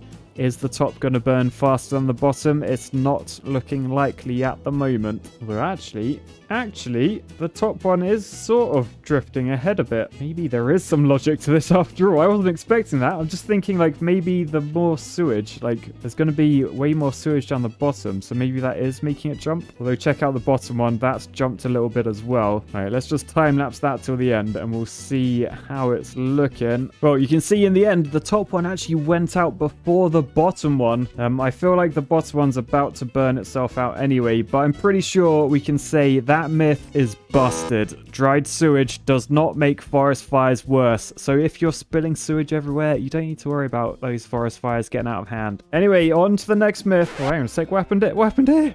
But my water bridge is flooded, but cars are still using it. What? Well, if there was a myth that said cars won't drive through flooded tunnels, I think we've just busted that one because it turns out they will. How random. Anyway, for this one, we're moving away from the water bridge over to this. Now, this is a mountain. And if you're an avid city builder like myself, you might actually, rather than describing it as a mountain, you might just describe it as this is in the way. Now, thankfully, I have unlimited money. But if I didn't, you'd know that terraforming the ground is very, very expensive. So I have a myth here that says natural disasters can be used to terraform for free. So we all know that I could use the terraform to get rid of that mountain. But what if we were to use perhaps a sinkhole on top? Let's see what a sinkhole on top of a mountain actually does. All right, so there it goes. There is the sinkhole. I don't actually know how these work. Like, is it just relative to the ground, how much of a hole they make? Not gonna lie, that's quite a small crater really, isn't it? Compared to the mountain. Now, there's two things we can do here. Someone actually told me, yeah, look, we can slide this severity meter, which I never knew I could do before. If I shove another sinkhole, well, let's put it next to it so we can do a direct comparison. So that was a severity rating of 5.5. This new one has a severity rating of 10, so I assume it's twice as deep. Or maybe it's twice as round. Oh, twice as round. Is it twice as deep as well? Oh, yes. Oh, that's quite a hole, that is. Although when you zoom out, it's not really, is it? I mean, perhaps we could try flinging meteors at it. So let's just fling one into the middle just to work out what angle it's going to come from. Right, there it is. It's coming in at that angle. Ready? Boosh. Oh, I destroyed the trees. There you go, it's a cheap way of getting rid of trees as well. Now, I assume that actually made a dent in... Oh my goodness, the mountain is on fire. But yeah, remember, these are free. Like, it doesn't cost us to fling meteors at our city. So if we were to, for example, just go a little bit crazy and... yeah, right, here they come. Here they come. It's going to be pretty constant. Oh, they're coming in from all different angles, it looks like. But yeah, after about 10 minutes of doing this, I'm interested to see how much of a dent this would have made in the mountain. All right, so there we go. How was that? Oh, man, we have eaten a chunk of that mountain out. There is a fire spreading, which... Oh, we've destroyed the road as well. Sorry, guys. Sorry. But yeah, mountain... pretty much gone. I mean, if I had the patience, I could definitely just keep flinging asteroids. And that's completely free, remember? That cost us nothing to remove an entire mountain and some roads and trees and stuff. So yeah, overall, I would say that is myth confirmed. Anyway, for this next one, we are back in the magnificent Engitopia. Oh, Engitopia, I've missed you. I forgot about the Pokeball. And by the way, do you remember Atlantis is underground? Well, not underground. It's underwater. It's meant to be just underground, but it's underwater. That's the sea level. We plopped all these pumps down here, and we just kept getting flooding. You know, I assumed it was like coming out the dam hole, but what some of you clever guys in the comments said was, Matt, have you checked to see where the water source is for this lake? And I'll say, no, I haven't. Oh, no way. No way. Look, it's there. All right, so I've moved the water source from there over to here, which means, hopefully, Atlantis should stop flooding and we can rebuild again. Finally. But anyway, let's get back into these myths. So what I need to do, I need to find like a small little area where I'm going to build a new town. I mean, I could perhaps just do it down this road. Let's change the name to Tiny Weenie Street. So basically the myth is a one grid demand building can be used to build an entire city. So what do I mean by that? So if we come down to here, this is our zoning tool. And when we zoom out, you can sort of see like the buildings are sort of made up of like 4x4 squares most of the time. Now obviously when roads get a bit more complicated, you get sort of like little weird little shapes and things. But essentially this myth is saying rather than doing like a full square like that, we literally just paint like one grid like that. So if we do a low density house, a high density house, some shops, some high density shops, some industrial, and an office. Basically, that's what we're building a city with. Now, in order for this to work, I don't think we can do adjacently, because then that will build like two buildings. Maybe here we can do adjacent colors, because they're not technically touching. But if I were to do like that, for example, that's not what the myth was about, because that's going to be like a single building. And we'll just build this. We'll see what happens. It's working. It's working. I wasn't expecting this. Oh, so we could build like a little micro city. Oh, look, they need water. They need water. Oh, look, is that a petrol station? Dino oil. Well, how'd you pay for it? Where's the building part of that? Oh, man, can you imagine if you had that house? Like, you had all that space. You had nice views out the sun. And now he's got like 2 like tower blocks either side of him, like looking out of his window. He's got a window there. It's like the smallest alley just straight into someone's brick wall. Oh, look, this is casting a shadow on him. Like, well, I mean, to be fair, the Pucano's casting a shadow over everyone. Yeah, but look, they're all going up. Myrtle bio, medium mug. Man, we've got every... Oh, what is that? We got a testicle. And... Oh, man, if only... Right, okay, sorry whoever owns this. I've got to get rid of that. I got to swap it for one of these. We got to do some strong city layouts. Come on. Yes, there we go. Oh, man. So not only can you build a micro city, but you can build stupidly efficient micro cities. It's so efficient. And yeah, I think Tiny Weenie Street is a great addition to Engitopia. So that myth is well and truly confirmed. Wow. Anyway, now I'm going to hit save on Engitopia because we have a more destructive myth to test. So essentially, the myth is... Skyscrapers shield smaller buildings from meteors. Yeah, so what I'm thinking, if I get a load of small buildings in the middle, let's grab a road from here and then we'll do that sort of thing. Then I just want to paint all of these up with like small buildings, maybe some around this edge as well. So they're all small buildings. Now, the thing with this is, can we save this from a meteor strike by using skyscrapers? Now, I'm going to go into the unique building. I'm going to use the one that I spotted earlier. Now, the trouble with this is, can you see it's a bit finicky? It's like saying the building must be placed on roadside, but there's like buildings in the way that will get demolished and stuff. So you sort of know the drill. I'm gonna take this lovely little adorable bluebird and I'm gonna turn it from that into a heavy metal anarchy bird, which means I can now place these wherever I want. So what I'm gonna do, I'm gonna literally try and surround all these small little buildings with these huge skyscrapers, and we'll see, will it protect them? And yeah, the bottom is narrower than the top, which is just like there's just no need to do that. That's just architecture at its finest. But we've got those. I'm thinking, should I do like another layer of tall building? Are there taller buildings than that? Oh yes, what about the PS5s? I think they will do actually. So I'm gonna build these like sort of like that. Oh dear, right, let's just head inside. This is now their view. It's like, it's pitch black all the time. If we now grab a meteor, and I might lower this down to just a 1 severity, but if I go like slap bang in the middle, so if we just stay looking at this and we wait for a meteor to hit, I imagine it should hit the buildings first, and then we'll see whether these guys in the middle will be protected or not. What the hell? There's a tornado. Why is there a tornado? Oh, I may have selected the wrong one. Did I really? How am I that idiotic? Oh no. Well, there comes down some buildings. The inside of this is completely ruined by that tornado. So, does skyscrapers protect small buildings from tornadoes? That's busted. Right, so everyone's rebuilt. So these are the buildings we're trying to protect. I feel like actually, I put like an ancient oriental building in the middle. So that's like a sacred temple. And we're going to see, can we protect it with all these buildings? I mean, you'd think so. Looking up, there's no way a meteor can get in here, surely. I've also guaranteed I did hit the meteor button this time. So we are looking in the sky for a meteor. There shouldn't be any tornadoes dotted around. All right, there it comes. Here it comes. So looking from the side. Boosh! Oh, it hit the building dead on. Let's have a look down. Oh dear. So it took the 2 buildings down. Oh, that it's destroyed everything. So yeah, if you ever look out the window and you see a meteor come in and you happen to be in a small building by a skyscraper, don't just sit there and think you're going to be okay. I'd actually try and run away. Life advice from RCE.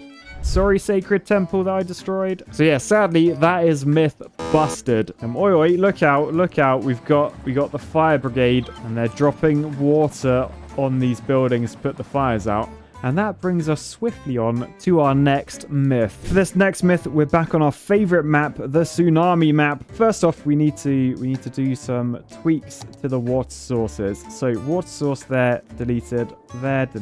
Now, and just check there's none in the sea. Okay, there's none in the sea. That's good. I then want to get rid of the water. So I'm just going to fill that in. I'm going to fill this in down here. Fill in this entire river, delete all these roads and train lines. Right, and then we're good to do a test. Now, this myth is going to be a pretty huge one, a monumental one in terms of my time. For you guys, it's probably going to be fine to watch. But the myth is you can stop a tsunami with fire helicopters. Now, as we learned before, fire helicopters, they do actually take water out of the water source before they drop it on a forest fire. So what we're going to be doing, we're going to do a small little test just to sort of work out how many helicopters we can get per like square meter of fire. And then we're going to be filling this entire area with forest fires and firefighter helicopters. And hopefully we'll have enough of them that they sort of take all the water out the sea. I don't know. That is the theory anyway. So first off, as we learned previously, in order to get the fire helicopters to work, you need roads. So we put the roads in, then we get the fire helicopters and shove them down. So now we've got a load of helicopter stations blotted down. We've got to make sure they've got water and electricity. So we'll do a load of this. That's a load of water towers. We can plop more down if we need them. We need some electricity as well. What are you doing, dog? What are you doing? So I've been rudely interrupted by Paddy. Hello, boy. What are you doing, dog? What have you got for me? Have you got a duck? He's got a duck. He's got a duck. Good boy. Everyone go check out Paddy's YouTube channel. He's a YouTuber. All right, he's coming onto my lap, so let's get back into the game. Paddy, you're getting a bit big for this, boy. Paddy. All right, let's just shove some nuclear plants down. All right, so now we have a load of nuclear plants and water, and oh, they are being flooded a bit. I forgot where I raised the ground on the level. The water has now reappeared. Hopefully that'll be gone soon without any nuclear explosions. I don't think power plants are meant to be fully submerged. We'll have to keep an eye on that. Anyway, for now, we've got all of these up and running, which means we can test how many trees can a row of those put out in order to get all 3 helicopters in use. Because you can see each one of these buildings, they have 3 helicopters. And obviously, we want to max that out. So let's do a strip of trees like that, I guess. In order to send them up when there's a fire, we do need to add one more thing. And that is these watchtowers. Because you can see that's all red at the moment. But once we put in a few watchtowers, they're now all blue, which means they're all in range. Unfortunately, in range is also the tsunami. It's ever approaching, so we do need to do this fairly quickly. So we're literally just going to click all the way along here. You can see fires are spreading. We just need to make sure we actually have enough helicopters going out. So you can see helicopters are taking off. I don't actually know if I don't think we're using that many helicopters actually. That one's using 0. That's using 0 as well. That's using 2. All right, so now it looks like there's a lot more helicopters than you look down there. Oh, this is what we wanted. Helicopters everywhere. There are so many fire helicopters in use. Okay, this is good. This is good. So most of these appear to be like 3 out of 3 now. So that's probably the right amount. I think we just need to make sure we do like enough actual fires. So let's reload and let's do this properly. And as I reload this, there is still dog on lap, by the way. Oh, he's so silly, that dog. So what we're going to do, we're going to select all of those. Then going to hit copy. We're going to copy them up to there, and then there, and then there, and there. All right, so now we've ended up with this. Loads and loads of trees, loads and loads of fire helicopters, and the tsunami still approaching. So let's get the fires started. Oh no, the camera's zooming in. Still, we're on to the second row. Keep them going, Matt. Keep them going. I'm seeing helicopters everywhere. I mean, this could potentially crash the game. There's going to be a lot going on here. There's like trees burning. There's helicopters flying. There's a tsunami on its way, you remember. So the question is there going to be enough helicopters to get rid of the sea before the tsunami comes? I don't think it's going to happen. And there's quite a lot of helicopters about, actually. Yeah, annoyingly, though, they appear to be taking the water from all this river flooding. Now, obviously, I couldn't really get rid of that water because by the time that drained, the tsunami would be hitting. I mean, I really wish the blooming camera didn't keep jumping to each fire that I set, but you can see just how many helicopters there are dotted around. There's so many. However, as we head along this way through the hordes and hordes of helicopter, you'll see the tsunami is pretty much here. We didn't really make a dent in the sea, did we? So if we just speed this up, we'll probably see that this myth is likely to be busted. I will say, though, they tried. They definitely tried. Like, look at the sky over there. It's It's amazing. So yeah, whilst impressive looking, I think we do have to say that that was a myth. Absolutely busted. Fire helicopters cannot defeat the tsunami. No chance. So the first one brings us to the tsunami map, where we're going to be busting the myth that a spiral wall will stop the mega tsunami. Now, first off, I'm gonna come down to like that level there. I'm just gonna flatten this entire map because I just want to make sure there's no lip. So can you see the water should just go straight now, so there's no uphill on this. Next up, we need like a tall wall, so I guess we'll just pick like up there. Then we'll do the usual of just doing a line all the way along there. Right, so now we have a wall that should stop the tsunami, but we have an opening here, and this is where we're going to do our spiral. Now I don't want to do this too large because I know sort of the tsunami, it does reach the back, but it takes quite a while. So I guess I want to be like, I want to give it some chance to do this. So I'm going to just slowly go over this direction. And then we're going to put something, like down in here that we want to protect. All right, so we've got those in there. I mean, they were meant to be like testicles for like part of a strong shaped building, but it looks more like my own McDonald's ripoff, like Matt Donald's. Anyway, the theory here, as the tsunami... Oh my goodness, look at this boat! It's doing a wall ride!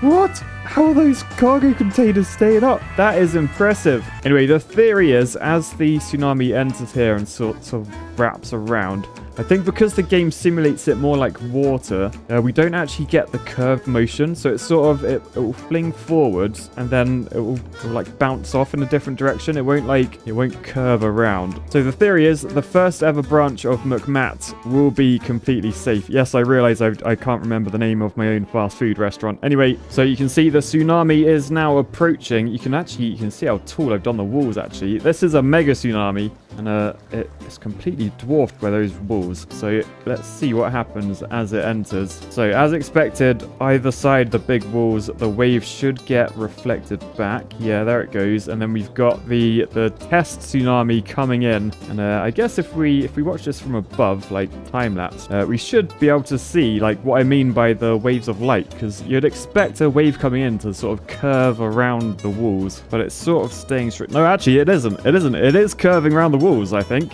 Ooh, I'm not sure this myth is going to be true then. I think Matt Donald's might be screwed here. I'd say the wave is definitely spinning around. We've created a Tsunami Nado! Tsunami Nado t-shirt coming soon. Anyway, let's zoom in and see just how tall. Oh my goodness, it's still quite big. Oh man, yeah, I think you're screwed, mate. I think you're screwed. Right, workers, stuff all the burgers in your mouth you can. It's going to be the last thing you ever eat, because that is a lot of water coming your way. No! Matt Donald's will never get to eat the famous burgers like the Matt Rib or the Matt Mac. All we've got now is a soggy bun. Anyway, that is myth well and truly busted. A spiral wall will not stop a mega tsunami, which I guess technically makes my previous attempts more impressive, right? For this next one, we need a level with absolutely no water in it. So, I mean, I'm not even sure it's possible to have no water, is it? All right, well, let's try the desert oasis, because I feel like that's less likely to have like a sea or river coming through. Right, so here we are. I don't see any sea on this, so this is good. So the myth that we're busting this time, fire helicopters can work with no water on the map. Now, you might remember my last video where we sent an army of fire helicopters to try and stop the mega tsunami. They weren't the most successful, but it proved that they definitely like water. They got a taste for it, if you like. But we need to remove all that from this map. So we're going to come to the water tab. We're going to come around and we're going to delete all of these water sources. So basically all those like blue cylinders, that's where water spawns on the map. All right, and then I'm just going to remove the water by going to the super water pump. Oh, it's out of city limits. Hang on, I should probably go and buy every map. Or actually, if I turn this bird into a super heavy metal bird, I can build anywhere. So that means I can build outside the city limits. So I'm just going to shove these pumps. I'm just going to surround like all the lakes basically, so they all pump up the water nice and quickly. As soon as I press play, you'll see the water. Oh yes, it gets sucked up instantly. And then that's most of the water gone. Just some of these bigger lakes, I will need an extra one. I'll just shove that there, give it some pipe, and then that's that sorted. All right, and then I think that's all the water gone from the map. We just do a quick scan. Yeah, I think think we're done. Right, okay, next up, it's the fire bit. And as we learned before, in order to get the fire trucks, we do need some, like, basic necessities. So if we just do a basic road along there, put some power lines in over to there, then we can build our fire helicopter depots. So we'll just literally go boosh, boosh, boosh, boosh, boosh. So we got a load of those in. You can see they're complaining about lack of water. And obviously we've pumped all the water off the map. But what we can do, we can shove some of these down, large water towers, and then that's all those people happy. They are going to be pooing, so we need a treatment plant. You can see they are complaining about pooing now. But if we just connect that to the pipe network, everyone's poo will go into that building. Now we don't want to just have like raw open sewage, because as we learned before, fire helicopters will pick up sewage to put out fires, and they even chose that over fresh water. So yeah, don't know what that says about them, but anyway, I think they're all operating normally now. Yep, operating normally. So time to make a fire and see how these guys get on. Now, I've since learned that giant redwood trees, although in this game they do actually burn, in real life they've like evolved to not burn. They're like sort of fire resistant, so we probably don't want them. We're going to go with, how about a sugar maple? That sounds fiery. We'll then up our brush size over here, and then we'll just plop loads of trees down. Right, so now we have a forest mountain over here. And if we go back into the fire tab, you can see they're all red, which sort of means like they're not in range. It's like it's a fire risk, but basically these guys, I don't think they'll do anything. So what we've got to do first, we've got to put these fire watch towers down. Right, nice. So if we set this on fire now, the fire trucks will see it. And how are we going to do that? We're going to come into the natural disasters. We're going to select the forest fire, and we're literally just going to... Oh man, these maples are very flammable. Look at that. That burnt pretty quickly. Okay, over here. Oh, look, they're out. They're out. Where are they going? So all the fire helicopters, they have actually come out. Have I left water on the map somewhere? Where are you guys going? Where are you going? What are you doing? There's no water there. That's not water. What are you on about? They reckon they found water there. Hang on a sec. Hang on a sec. Let me pause this. What are you doing? According to my records, there is no water there. What are you doing? I'll tell you what, just in case, let's shove this down. This will show you. So hopefully any water that is there will get pumped by this pumping station. There's no water there. What are you doing? And I can hear water sound effects. There can't be. We've got a pumping station here now as well. Hang on, let's actually go see. Look, there is water. They're putting the fire out with water. Oh man, so even if there's no water on the map, there is actually water on the map. So I guess that is myth confirmed. Fire helicopters can work with no water on the map, because they can find water underground anywhere, even when my pumping station can't. Still, I don't think it was enough to put the fire out. That's a fairly big fire. Unlucky, guys. Right, on to the next myth. And the next myth, we will actually be staying on this map. So what I'm gonna do, I'm gonna ignore that. I'm gonna ignore that, all the fires and stuff over there. We're gonna come over this way. We're gonna clear a nice big area, so delete everything in here, and we're then gonna completely flatten it. And why are you doing this, Matt? What is the purpose? Well, we're gonna bust the next myth, the myth that tornadoes help evaporate water. So this time we're actually gonna be making our own lakes. We're just gonna do two side by side. So I reckon if I just go down a little bit, and then I snap that level, and then I literally just hold, that's going to make like a nice big area. And then I can fill that with water, and then I can do the same like next to it. We'll do this other one over here. Right, and then we should have two identical lakes. Well, they're not lakes yet. We got to fill them with water. So we come down to this water tab. This is a mod, by the way, in case you're wondering. So we can place a water source. I'm going to pause the game. I'm going to place a water source there, and then another one there, exactly the same thing. And then if we press play, we should see, yeah, the water is rising on either side. All right, there we go. Although, bloomin', go away, you knobs. Wait, they're going to ruin my test. They're going to ruin my test. Hang on, hang on. All right, sorry, I'm deleting all of that. Boosh, you're gone. You're all dead. All right, so I think they're pretty still. I'm going to pause time so that everything's exactly the same. We're going to come in there. We're going to delete each of those. So now there's no water source. So if these do evaporate, the water won't come back. I'm then going to come into the landscaping and disasters. And I've never used a tornado. I know, shock. I think we're going to turn the tornado intensity up to 10. May as well go all out here. And then we're just going to target it on top. Now, I'm not sure. Do tornadoes come from, like, a side, or do they just appear? Like, I don't want it to come from this side and, like, take out that water. But let's shove that there. And then I guess let's just play and see what happens. So I guess the theory is this will make, like, a whirlpool, and the water will all go into the air. And then this lake will evaporate quicker than this one. So, oh, and it's raining. It's blooming raining. Oh, it's raining because the tornado's here. Okay, so the tornado is coming. Whoa, look at the tornado. It's huge. Okay, so it's coming from that side, heading this direction. I'm hoping it will stop before it reaches this one. Otherwise, this is not a fair test. But yeah, we just need the tornado to get to this lake and then see if the water level goes down. So I guess we'll see how. Look at that tornado. That's really cool looking. I need to play with these more. You know, you can see it's getting close to the water now. So I think we'll just zoom in a little bit and then see, does anything happen with the water level? Doesn't really look like the water's affected at all, if I'm honest. Maybe when the tornado goes fully in, it might, but... Right, so there's the test. Does this evaporate quicker than this? That is the question. Oh, there's lightning as well. That looked cool. Anyway, zooming in, I can't actually see anything. I can go inside the tornado. Oh, look, I'm looking straight up at it. Whoa!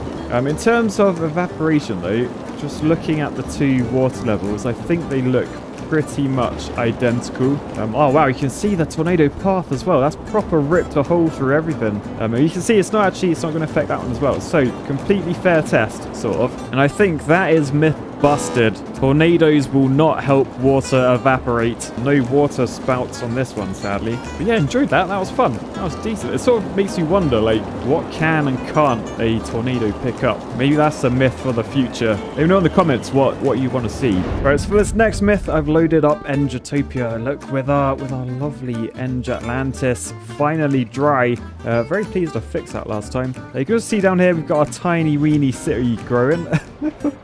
Oh, it's quite cute down here, actually. But the reason we're here is pretty much because I already have the infrastructure in place to test this next myth, which is cars can travel up vertical roads. Now, obviously, like in my spaghetti, like we've got some pretty steep roadage there. Cars, they don't seem to mind driving up and down those, but we do have somewhere. We come to the top of the volcano, we can... Whoa, okay, we can look down there. That is a vertical road. Now, we're just going to have to convince road users they want to travel up here. Because at the moment, there's only... Well, there's only Architect Hill, which, I mean, no one wants to see that. If you want to see Architect Hill, you just come on the boat ride, don't you? Come on the boat tour. So yeah, how am I going to convince people to come up here? I'll tell you what, I might just temporarily, let's just grab a road. Let's say come off here and go up in the air and head over to there. And then I am just going to delete that and I'm going to delete that. So now everyone has to come up my new white. Why are they all disappearing? Okay, we've got cars. So let's just follow this road. This is where they're going to end up. So let's just have a look here. But you can see at the top of my screen, there are cars coming. The question is, will they be able to drive up this vertical road? So it's... Ooh. Are they? Oh my goodness, here they come. They made it. How did they... What? So cars can indeed drive up vertical roads, even if the game can't generate them from every angle. But, oh god, oh goodness, I just had to go at, like, moving the node just to try and get it in the light. And look at all the cars. Whoa! But yeah, that's a bit of a better angle, just... But yeah, that is myth confirmed. Anyway, for this next myth, we're on a brand new map. Never been on this before. It's quite nice and bright looking. Yeah, and we're on like a little island over here. So essentially, we're gonna come off here and we're just gonna build like a little residential area. So there we are. That's got electricity and water plumbed in. So people should be moving in there nicely. Now that is just residential. So none of these people have jobs, and of course they cannot survive without jobs. They can't pay the bills, all that sort of stuff. So over this way, let's say here, literally right next to it, we're going to make this industrial as well as commercial, all different sorts of shops, and we're going to put offices as well. So basically, if anyone wants a job, they've got to get over to here. Now you'll notice there's no way to get to this currently. It's completely on its own, which allows us to do a little test. Because this myth is, drivers will choose toll roads over a long scenic route. So here is a two-way toll booth. Yes, we're going to charge people to get back to their houses as well. I'm going to plop that in there. So basically, if people want to get to work, like look at all this look at all these lovely jobs. There's chimneys that need chimneying and ice creams that need serving. But yeah, if they want to get over there, they're going to have to pay the toll booth. Now, I'm gonna wang this way up. It's going to be £2 for a car, £4 for a truck. It's going to be pricey. We can't actually increase it any more than that. Now, you might be saying, well, Matt, that's pretty evil. You're charging people just to survive. So I am going to put in a 3 different route. So this is just going to be literally just a normal road. So we'll do a 2-lane road so people can go either direction. If we come off next to it, then people can they can decide, do I want to go toll road or do I want to go long scenic route? So I guess we're just going to build this. So now residents here, if they want to get to work, there are 2 options. They can either come up here and they can pay an extortionate amount of money, and then they can get straight to work doing their job, earning some cash to pay the bills. Alternatively, they can choose to go this way, and then that will take them through this scenic route. Again, leads to exactly the same place. It's just a bit of a quicker journey. So let's press play and then let's see what happens. We need to try and attract some people first. Right, so we should see they'll come around here and they should come off the motorway into their new homes. Are you coming in? Yes, they are. Oh, look at that. Look at that car. Proper hippie mobile. Fair enough. Where are they gonna live? And oh look, they've all got out. And they live in that one. Oh, there we go. Cool. Right. So now people are moving in. I guess we've just got to look at these 2 roads. So are people going to pick paying a toll or taking the scenic route and being cheap? We have the first person. He's paying the toll. He's paying the toll. Oh, look, there's another one. There's another 3. That's 4. That's 5 people choosing to pay the toll over the scenic route. Oh, wow. I'm starting to think that road in the background may have been a waste of money. Yeah, I mean, everyone's taking the toll. Everyone's choosing to pay. So I guess that is pretty much myth confirmed. Drivers will choose toll roads over a long scenic route. Surprising. I guess you got to weigh up. Like that costs like, what is it, $4 or $2 if you're a car. How much fuel will you save by by not driving through this contraption of roads? Kind of sad though, really. I wanted to see if they would actually make it. I wonder though, what if we just made it a little bit longer rather than massively longer? So now you can see this it's longer, but not that much longer. I mean, surely you'd take that over paying a $2 toll or $4 if you're a truck like those. All right, we'll speed up. All right, we had 1 car go that way actually. There you go. Okay, we got some cars going that direction. But it appears most people would prefer the shorter route, even though it costs money. Interesting. I feel like you could massively abuse that. Interesting. But yeah, okay. So nice. Drivers will mostly take the shorter route. Depending on how much shorter it is, obviously, is how likely they are to take it. But pretty much, I think people 9 times out of 10, they're going to take the toll road and pay the money to save a few seconds off their daily commute. Fair enough. Right, so for this next myth, we're back on the Tsunami map. And this one is rather interesting, actually, if I say so myself.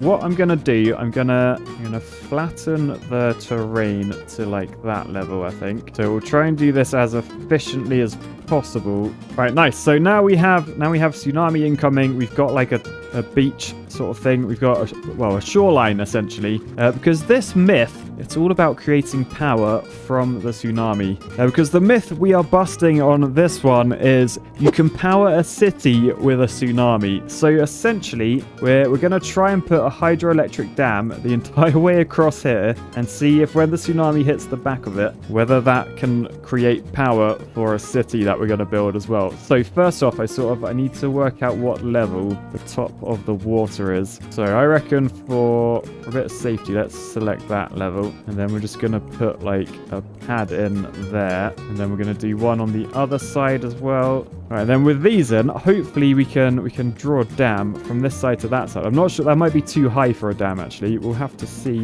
what it says. No, it says height too high. So we are going to have to lower it a bit. So I brought that down a little bit. We'll bring this side down as well. All right, so I can build a dam that direction. That is the wrong direction though. I need the curve to go the other way. And annoyingly, that says height too high. I imagine it's to do with with contours going like that. It means that it's sloping perpendicular. So down down there is deeper, over there is shallower. I don't really want to raise the sea level, but perhaps that's what I have to do. If I grab a level that is still underwater, like that one maybe, and then what if I just do like a curve? So you can see, still clearly underwater. It's just you can sort of see that's shallower. That's gonna cause like a tsunami as it is, I reckon, when I press play. Oh, there we go, there we go. Okay, so that goes in. Cost me 2.5 million quid, and the estimated energy production is 48 megawatts, which isn't a lot for a dam that big, but there you go. The world's biggest dam you've ever seen. Oh dear. That is lumpy water. So I think that's where I raised the sea level. We've made a little tsunami. But yeah, I guess it's nothing to worry about compared to the impending mega tsunami. Anyway, in order to get this to work, I might have to like get rid of some of the water in front of it. Yeah, you can see that's like the bottom level at the front. I think that, because it's underwater, maybe that's not working. I'll just like make a trench like way in front. That should get rid of most of the water, right? Yeah, water level dropping into that trench, which means there you go. There's the electricity maker. Currently producing 0 megawatts. Well, the tsunami is incoming, so we'll have to see. Look at the size of the dam. It's huge. I mean, this is a good test as well, just to see, like, can a dam stop a tsunami? I imagine it's not tall enough, is it? Yeah, not quite going to be tall enough. But let's click on that and then see if the power goes up at all as the water hits the back of it. Oh, 1,600 megawatts. What? 1,600. And then back down to 0. Well, that was...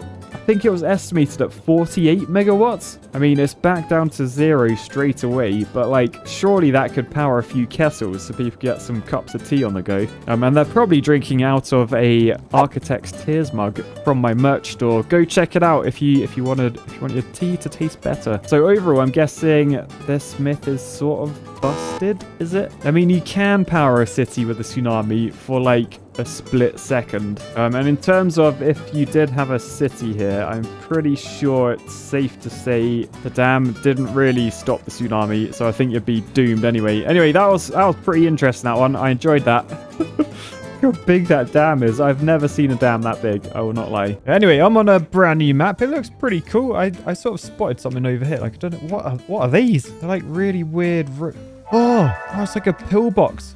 Like they're fending the sea from pirate architects. Right, anyway, so this first myth is tornadoes can put out forest fires. So first things first, let's select some trees. Let's plonk them down there. Then we'll select forest fire and we'll literally just select the middle.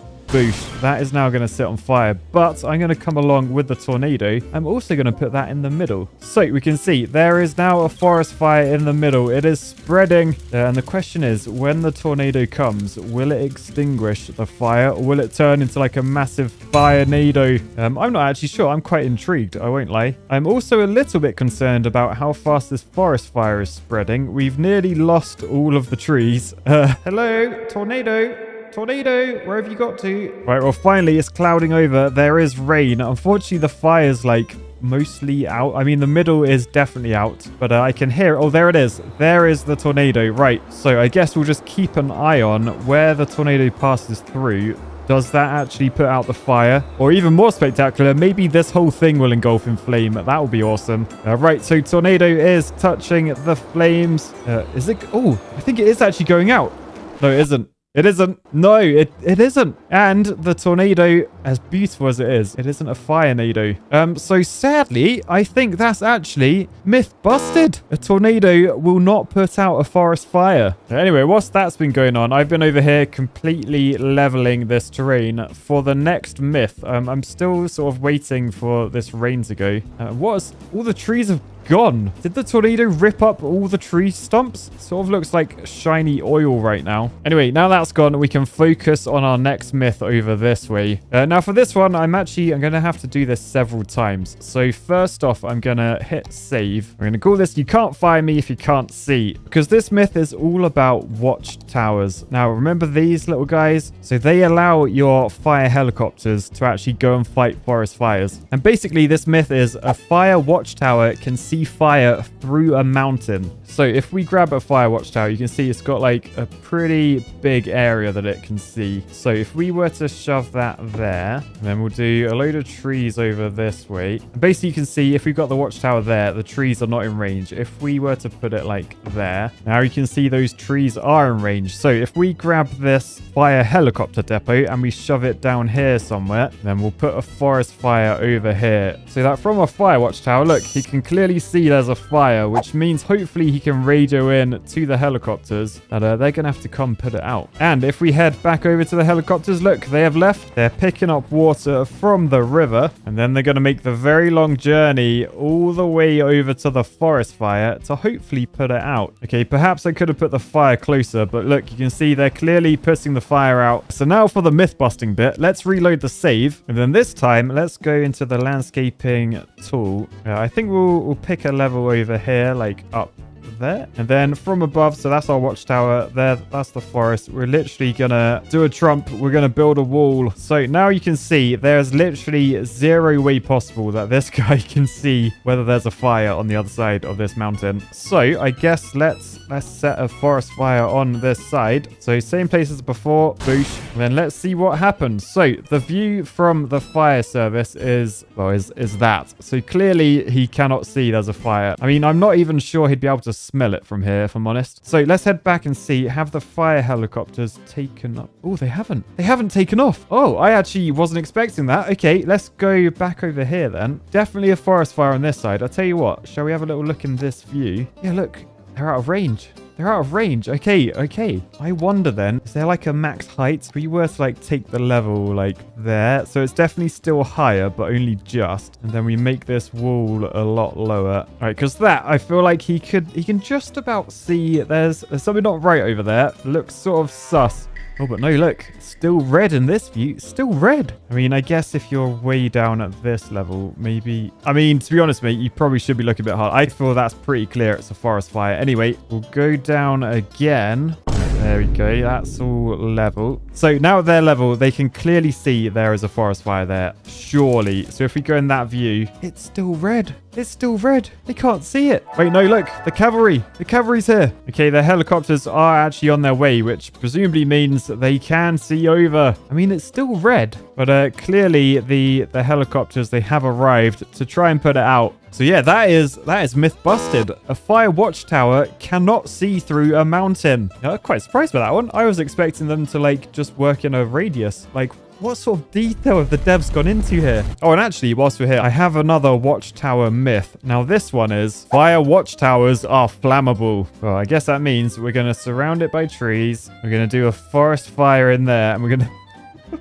This feels really wrong. We're going to see if this tower does set a light. I'll tell you what, at the moment, it seems like we're not going to go up in flames. I'll tell you what then, there is another disaster we can do. This one's literally just called fire. So I can literally do that. And I think this does all buildings. So there's a lot of flame going on. But if you actually rotate, you'll see the watchtower is fine. They're not flammable. What? I mean, looking at them, they look like they're made out of wood. Like wooden staircase, wooden boards up there. But yeah, they're not. It's not setting a light at all. So the myth of fire watchtowers are flammable is busted. Completely unscathed. Anyway, on to the next myth. And for this myth, we're back in the wonderful land of Engitopia. Man, Engitopia's grown so much. In the most recent video, we added this sky city with its own bridge and tram line. It's not even connected to the land with anything. You can only get here via plane. It's awesome. Yeah, and the reason we're over here is because this casts a big shadow, which leads us on to our next myth. Solar power plants don't produce energy in the shade. Now, since I've made it so time is stood still, it should mean we can do like a side-by-side test. We've got sunlight here, we got shade light there. So let's go into electricity. Let's select the solar power plant. And you can see the power output, it does actually vary. So I don't know if that's based on time of day or... Is there time of year in this game? Or perhaps it's location, like in the shade or not. So I guess to start, we'll do a road right down the middle. Half in the shade, half in the sun. So then we shove that one there. We shove that one there. And then we just take a second to admire our very efficient looking layout.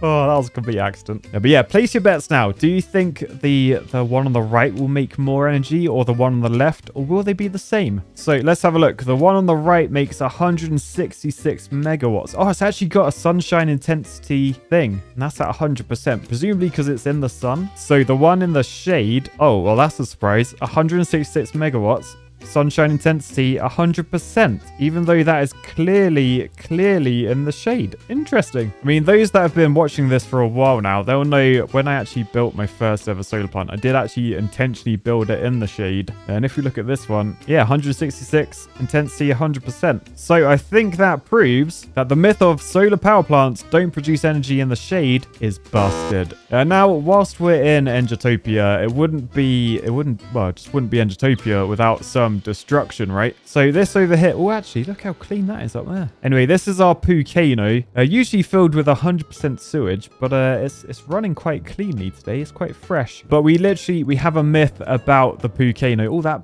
bloody plane nearly hit me in the head. And the myth is a tornado will empty the volcano. Well, I do need this emptying. Like, that's very full. My overspill, like, look how full this is. So I'll tell you what, I think I'll probably bring it over this way, the tornado. So we'll do a 10 severity tornado, and we'll bung it in the center, and we'll see, will the poo level go down or will it not? All right, you can see it's clouded over. The rain has come, which means there is a tornado. There it is. It's spawning right next to it. It's heading towards the overflow. Now, a little bit annoying. I feel like this road and probably the traffic is about to get mullered by that. Yeah, so let's just see. Oh, look at the cars. The cars. Oh, no, they're all getting sucked up. I didn't know that's what tornadoes did. But yeah, the real test is what happens as it goes. Oh, it went up. It went up the wall. So is it now going to jump inside the volcano? All right, ready? It's getting closer. It's getting closer. It's teetering on the edge here. Does it? It might just stay at like surface level. That plane does not care. Fair enough. How's the water level? Oh, the poo levels. I mean, poo levels look pretty good. I think volcano is indestructible to tornadoes. That is quite a sight, though. I will not lie. Oh, look, it's falling off the edge. Oh, how random. I love that the helicopter tours are still going. They're like, we got to make money here.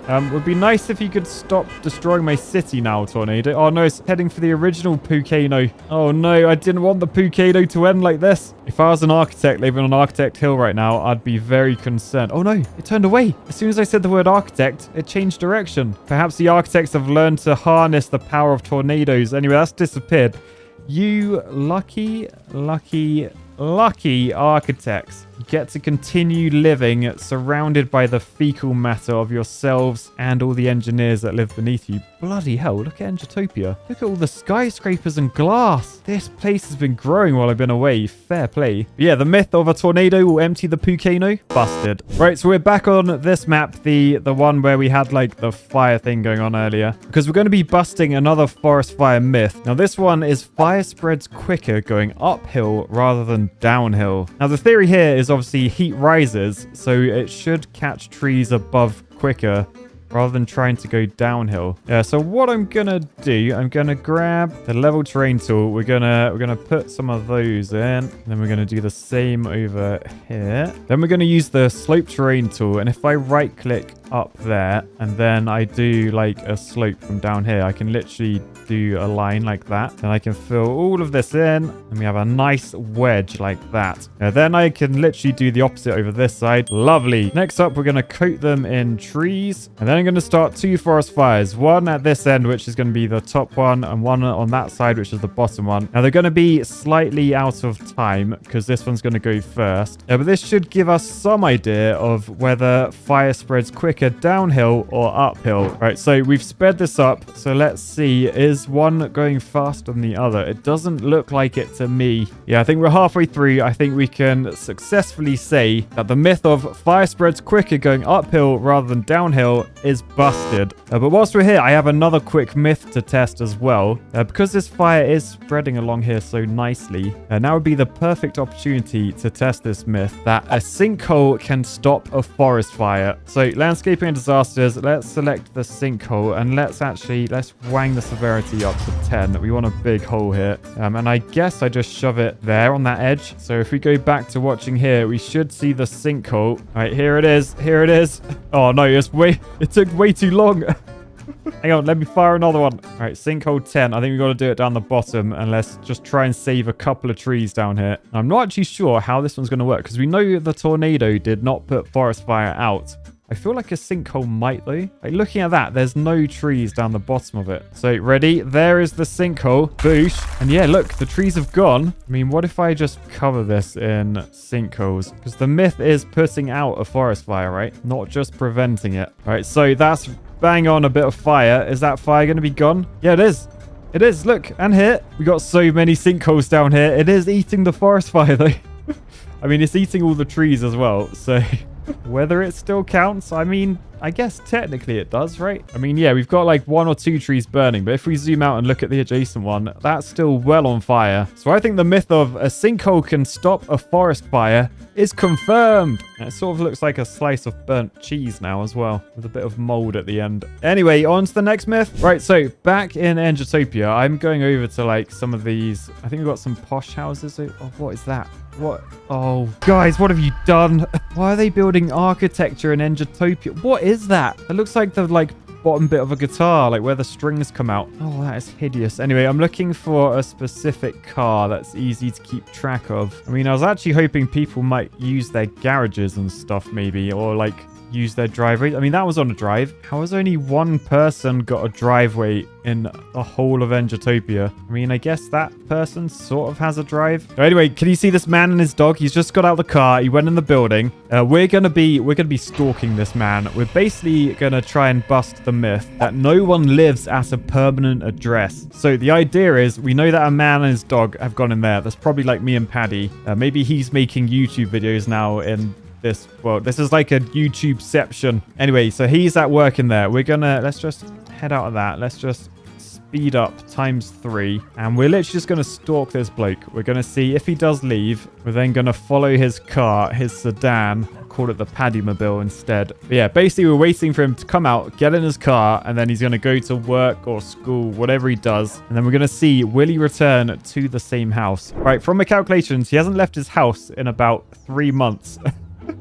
I mean, bottom left, we're like midway through October. Assume he's got to come out for Christmas, right? He's got to go see family and stuff, right? So another month has passed. It's now December. I feel like he's like wise to my tricks. I feel like he's like in there, like looking out his blinds. Actually, whoa, whoa, whoa. Did he just come out as an old man in there? I don't know whether this guy just aged massively. I mean, actually, they do have like, that's Charles Hunter. He's a highly educated senior who lives at the Lakeside Residence, which is this house. Okay, so then the owner of the Paddymobile, Cedric Cooper, he also lives at the Lakeside Residence. He is a high school student. He's at home. Oh, so maybe everyone does live in their own house. I mean, as much as I want to stalk this guy and Paddy, I feel like maybe I should have kept tabs on his dad, because then I could have followed him to work. Unless, is he in there? No, that's Albert. Oh, there he is. There he is. Charles Hunter. Right, sod this. We're going to keep an eye on Charles. We're going to see where he gets to. So he's driving to the company. I'm sort of wondering where the company is. I mean, there's lots of offices around here. I mean, his commute has taken a good couple of weeks now. It's now the 17th of December. You're going to miss Christmas, mate. I mean, to be fair to him, he is stuck in some, like, heavy traffic here. And right, now he's on the freeway, making some time. Heading across a bridge. Love to see it. He has missed Christmas now. He's probably going to miss New Year as well. Oh, he's over in the industrial zone. I see what you're doing, Charles. So, and he works. Wait, where did he go? I think he works in that general store. His car just disappeared. Where did the pickup go? Oh, is it there? Oh, that's Dexter's. Oh, I can't believe it. I've lost him. I've actually lost him. All right, well, I guess we just head back to the house. All right, so here we are, the Lake Residence. Oh, and what is going on? What's going on? The police have arrived, inspecting a crime scene. What did I miss? Oh, what? Why didn't I stay here? There was a crime scene. And look, the car's gone. The Paddymobile has gone. All right, well, I guess the only thing left to do is just fast forward time whilst stalking this place. But yeah, we're just waiting for Charles and his pickup to return or the Paddymobile to return. Yeah, but I'm worried what that crime scene was. They could have been murdered. Who's that? Who's that? Someone just came out. Olivia Thompson, hey? Going to the skate park. Seems sus. That isn't the same last name as the other two that I was stalking, was it? Oh, oi, who's this? Who's this? Oh, Finch. What are you doing? Why are you parking outside our house with your crappy moped? Go park outside your own house. He's a neighbor. He parked here. That's the spot for the Paddymobile. It's reserved. Wait, that's a pickup. They live at the sick... Why are the neighbors parking outside our house constantly? What's going on? Oh, there he is. There he is. Yes, Cedric Cooper and Paddy. Dog. No, Paddy, Matt. Anyway, yeah, I guess people do actually have a permanent residence. Because here's Matt, the well-educated young adult. My dog, no, not dog. Paddy, Matt, Paddy. Nice. We have lost the Paddy Mobile, though.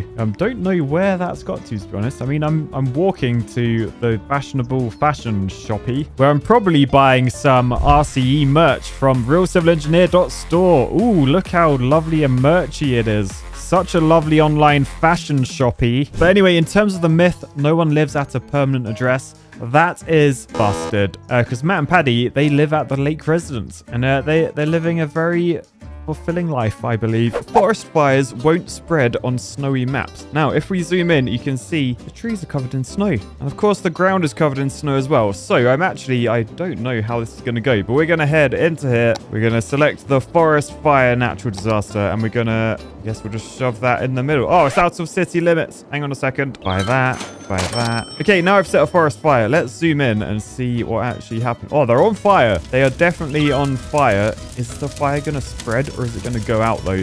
Won't lie, it looks like it's spreading. I love how the trees, they're still snowy. Like, why isn't the snow melted? Oh, look. The ground is going black in the middle, so they're burning. The trees are now stalks. Not the bird, like stalks, not stalks. But whilst we're in the middle of this, I'm going to press pause because although the myth of forest fires won't spread on snowy maps is busted, I have another forest fire myth. Now, you may remember last time we tested out the fire Watchtower. Basically, we found out that they're completely inflammable. So someone informed me of the myth. A row of watchtowers will stop a forest fire. Now, since that is our fire, I'm gonna do a row of watchtowers. So we're gonna put them as close as possible to each other like that. And you'll notice as I'm placing these, it is removing the trees from underneath. So that's sort of a positive. So there is our line of watchtowers. There is our forest fire. Let's see, will the fire spread from one side to the other? The fire has met the watchtowers. Is it going to spread? Oh, I think... No way! It has actually stopped. Wait, has it? What's happening in the middle there? No, it has. They've stopped the fire. I was not expecting that at all. But if you zoom in, it actually looks like some of these trees. Are they burnt? Is that tree burnt? It might just be like black, like covered in soot. Whoa, that is impressive. Okay, so a row of watchtowers will stop a forest fire. It's confirmed. It actually will. I wasn't expecting that. Anyway, on to the next myth. Now, we're back in the greenery of a normal map for this next myth. And the myth is tornadoes speed up wind turbines. Oh dear. Right, now I've picked a map where I've completely leveled this. So if we select a wind turbine, you can see all the wind strength, all the estimated production of this is 8 megawatts. But I feel like before I put one down, I should probably spawn the tornado first, because these, like, they come in from a side. So although it's got like a crosshair, we click that and then fast forward through time. Oh, it's happy New Year, everyone. All right, so we know a tornado will be spawning from somewhere. So before it does, I've got this one in the middle. Wind speed is 10. Power output is 8 megawatts, exactly as expected. So let's see when the tornado comes, will that go up? Right, so first off, we've got the warning top left. You can see it's raining. Has that changed the speed at all? Wind speed still 10. All right, and then we have a massive tornado. Okay, so has that changed the wind speed? Wind speed is still 10. You can see the tornado is heading straight for it. Wind speed, still 10. All right, so now it's right in the middle. It's been destroyed. I mean, wind speed is still 10, but... All right, well, let's just put this in the path. So if we put it like there. Yeah, wind speed still 10. It's getting eaten. Okay, so tornadoes definitely don't have a wind speed, which means the myth of tornadoes will speed up wind turbines is busted. It will just collapse them into a pile of steel and apparently lots of concrete. Anyway, on to the next myth. So for this next myth, we are back in no other place than Engitopia. This time with our brand new, I don't know what we're calling this, the pit. I think it's called the pit. Oh, it always makes me want a donut when I look at this thing. Anyway, we are heading to the inside of this. Because if you saw the video in which we built this, you will know that this is set at the lowest possible level. We literally cannot dig any deeper. Hence, all these guys, they are well and truly trapped.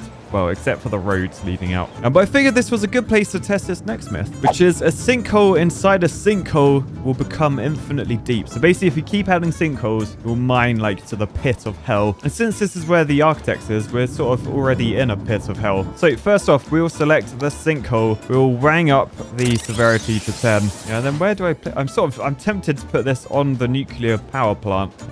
Yeah, okay, let's see how that goes. Now, because we're already at the lowest point of the map, I'm not actually sure if this will create a hole. So this could literally go either way. You can see, the building is getting destroyed. Goodbye, nuclear power plant. The sinkhole, that's not much of a sinkhole. That's not a sink anything. That's imagine that. Like, I don't even understand how that would happen. The nuclear power plant it's been eaten up by the grass, I guess. The building has definitely gone, but it literally didn't go anywhere. So yeah, I guess a nice quick one because that is myth busted. But we're not going to stop there with the sinkholes because we have another myth. And for this one, we're going to leave the architect pit where we've built a nice bridge here. And I'm going to do quite a few different types of bridge because I want to give this a fair test. And the myth is a sinkhole under a bridge span will destroy the bridge. So this time the severity is going to go right down to just a 1. We're going to select the sinkhole. And I guess to start with, we'll try and go in the middle of the span of that bridge. Now, obviously, if there was to be a sinkhole down there, like in real life, that wouldn't affect the bridge at all. The whole point of a bridge is to span over whatever is beneath it. But the way it works in this game, if you sort of hover over that, you can see that is all selected. So perhaps if a natural disaster occurs down there, it will affect the structure above. We will have to see. All right, so there is the sinkhole. You can see the bridge above. Is it going to be affected? Oh, it's not. It's actually not. Oh, wait. Why did you collapse? Why did that pillar just collapse? The one over this side is fine. What the hell? The bridge is actually still standing though, which I guess sort of makes sense since there's all that metal there. I'm not gonna lie, unexpected. I'm not sure what's happened there. Hence, we've got all these other bridges to see what happens with these. So we'll do one in there, one there, one there, one there, and one there. So I've called in a sinkhole to happen under the middle span of all these bridges. And I guess we'll see if they will survive. Or, I don't know, maybe they'll take a bit of damage like this one. I don't really understand what happened to this one. I will not lie to you. Right, so the next one is happening. That bridge is gone. That bridge is gone. It's destroying all of them. Look, all the spans are being destroyed. Yeah, look, they've both gone. They've both gone. Oh, they've all gone. Oh, well, that's sort of disappointing. After the first one, I thought we might actually be okay. But turns out we've been letting architects design these bridges because if an engineer had built this, I'll tell you what, that would not have happened. So I guess a sinkhole under a bridge span will destroy a bridge. That is confirmed. Well, unless you build that bridge. Perhaps we need the third type of myth that I always forget about. Perhaps it's plausible. All right, on to the next myth. So for this next myth, we're looking at tornadoes again. The myth is combining 2 or more tornadoes will create a mega tornado. And also, I wanted to see, this is just like purely out of my own interest. All right, there's a railway here. If I were to take this, build a few different types of train station, connect them all up, then yes, look, we've got trains. We have trains. So we'll select the tornado, wang up the severity all the way to 10. And then I'm going to spawn as many of these as I can in the center here. And we'll see, will they turn into a mega tornado? Or as what some might call the Tornado-nado! Yeah, my little side quest, I just want to know, will like trains get picked up by a tornado? Anyway, first tornado is here. Oh, and the second one. So I imagine they'll both come this direction. So yes, this train just about escaping. Oh man, they are huge. This is terrifying. All right, train down here. Tornado literally right next to it. Got away safely though somehow. And meanwhile over here, it looks like all the tornadoes are converging. Are they going to make a mega tornado? I mean, there's sort of 2 there getting it on. Should we censor this? I feel like we should censor this. It's getting a bit intimate. But yeah, is that a mega nado?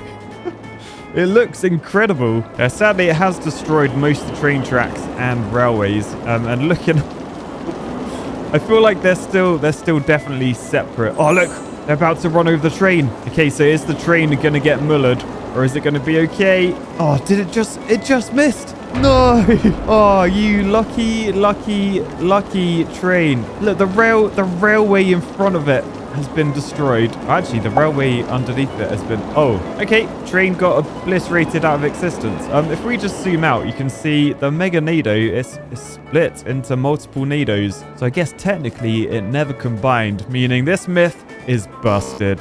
Still, it was pretty fun to see like 6 nados combine and just obliterate the ground. Right, on to the next one. So for this myth, we're in the suburbs of Engitopia. We're not going to be stalking someone like we did before, although I guess we will a little bit. Because at the moment, we are stalking Amanda Wright. Now, if we just press pause, she resides at the Briar Rose residence. So that is that house there. So basically, this myth is destroying a house will kill the resident. So if I come down to here and I destroy old Amanda's house, will Amanda cease to exist? That is the question. Now, there's a few ways I could destroy this house. I could literally just delete it from existence with the bulldozer. But this is Mythbusters. We got some like TV production money to spend on this thing. So we're going to look at her house. We're going to put it in the middle of a crosshair for a meteor strike. Boosh. And then we're just going to press play. We're going to see what she... Oh, no. It looks like... Don't say she's going home. Okay, she's not going home. That's good. I thought she was going to drive to her house. It does actually say there she's driving to work. She's an agent at the law firm. Oh, I think she just drove past the Paddy-Mobile. Do you remember Paddy and Matt from last time? There are lots of theories in the comments about that little story that was happening there. Lots of conspiracy theorists saying Matt stole the Paddy-Mobile. But yeah, I do sort of want to see where she is. Just because I know the camera's probably going to drag me back when the meteor hits. All right, she's currently stuck in traffic. That is actually good because we've just had a warning in the top left. A meteor is about to strike. Right, there comes the meteor. Oh! Ooh. Okay, her house has been destroyed, as well as a lot of other houses near there. Thankfully, she is still selected. So if we head back over to her, she's still in her car, completely oblivious that her house has been destroyed. She's still alive. So she hasn't been killed. And if you look at this list, so you can see she still works at the law firm. She doesn't have a house. So she is now homeless, I guess. Well, now I do want to stalk her and see where she goes after work. Oh, look, she's moved house. She resides at the Anchor residence now. So that's over there. Oh, she's moved from like a nice little suburb well into the city, a flat in the city. Well, sorry, Amanda, but this is for science. Oh, no. She just disappeared. She just disappeared out of existence. Oh, no. Hang on. Look, I've come to her house just to see how many people live there. It says collapsed. How is it collapsed? Like, all the ones next door are absolutely fine, but that building's collapsed. I know if we zoom out, I mean, that meteor is very, very imminent. Oh, I've never had a close-up of the meteor. Oh, yes, it's very meteory. I wonder if it says collapsed because it knows it's about to be boosted. But then, like, the other ones...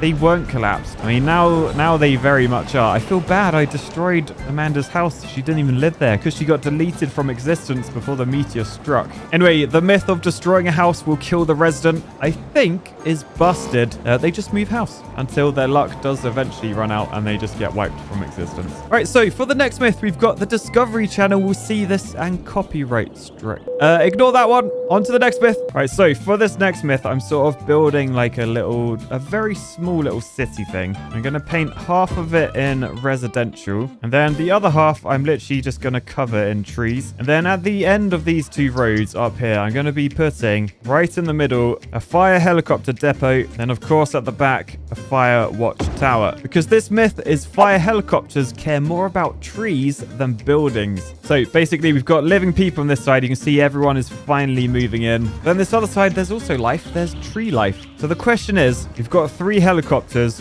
What will they choose to save first? Now, to try and make this even fairer, I am going to do like a little, probably, oh, that's quite big. Right in the middle, a load of water so that the helicopters can go and get the water.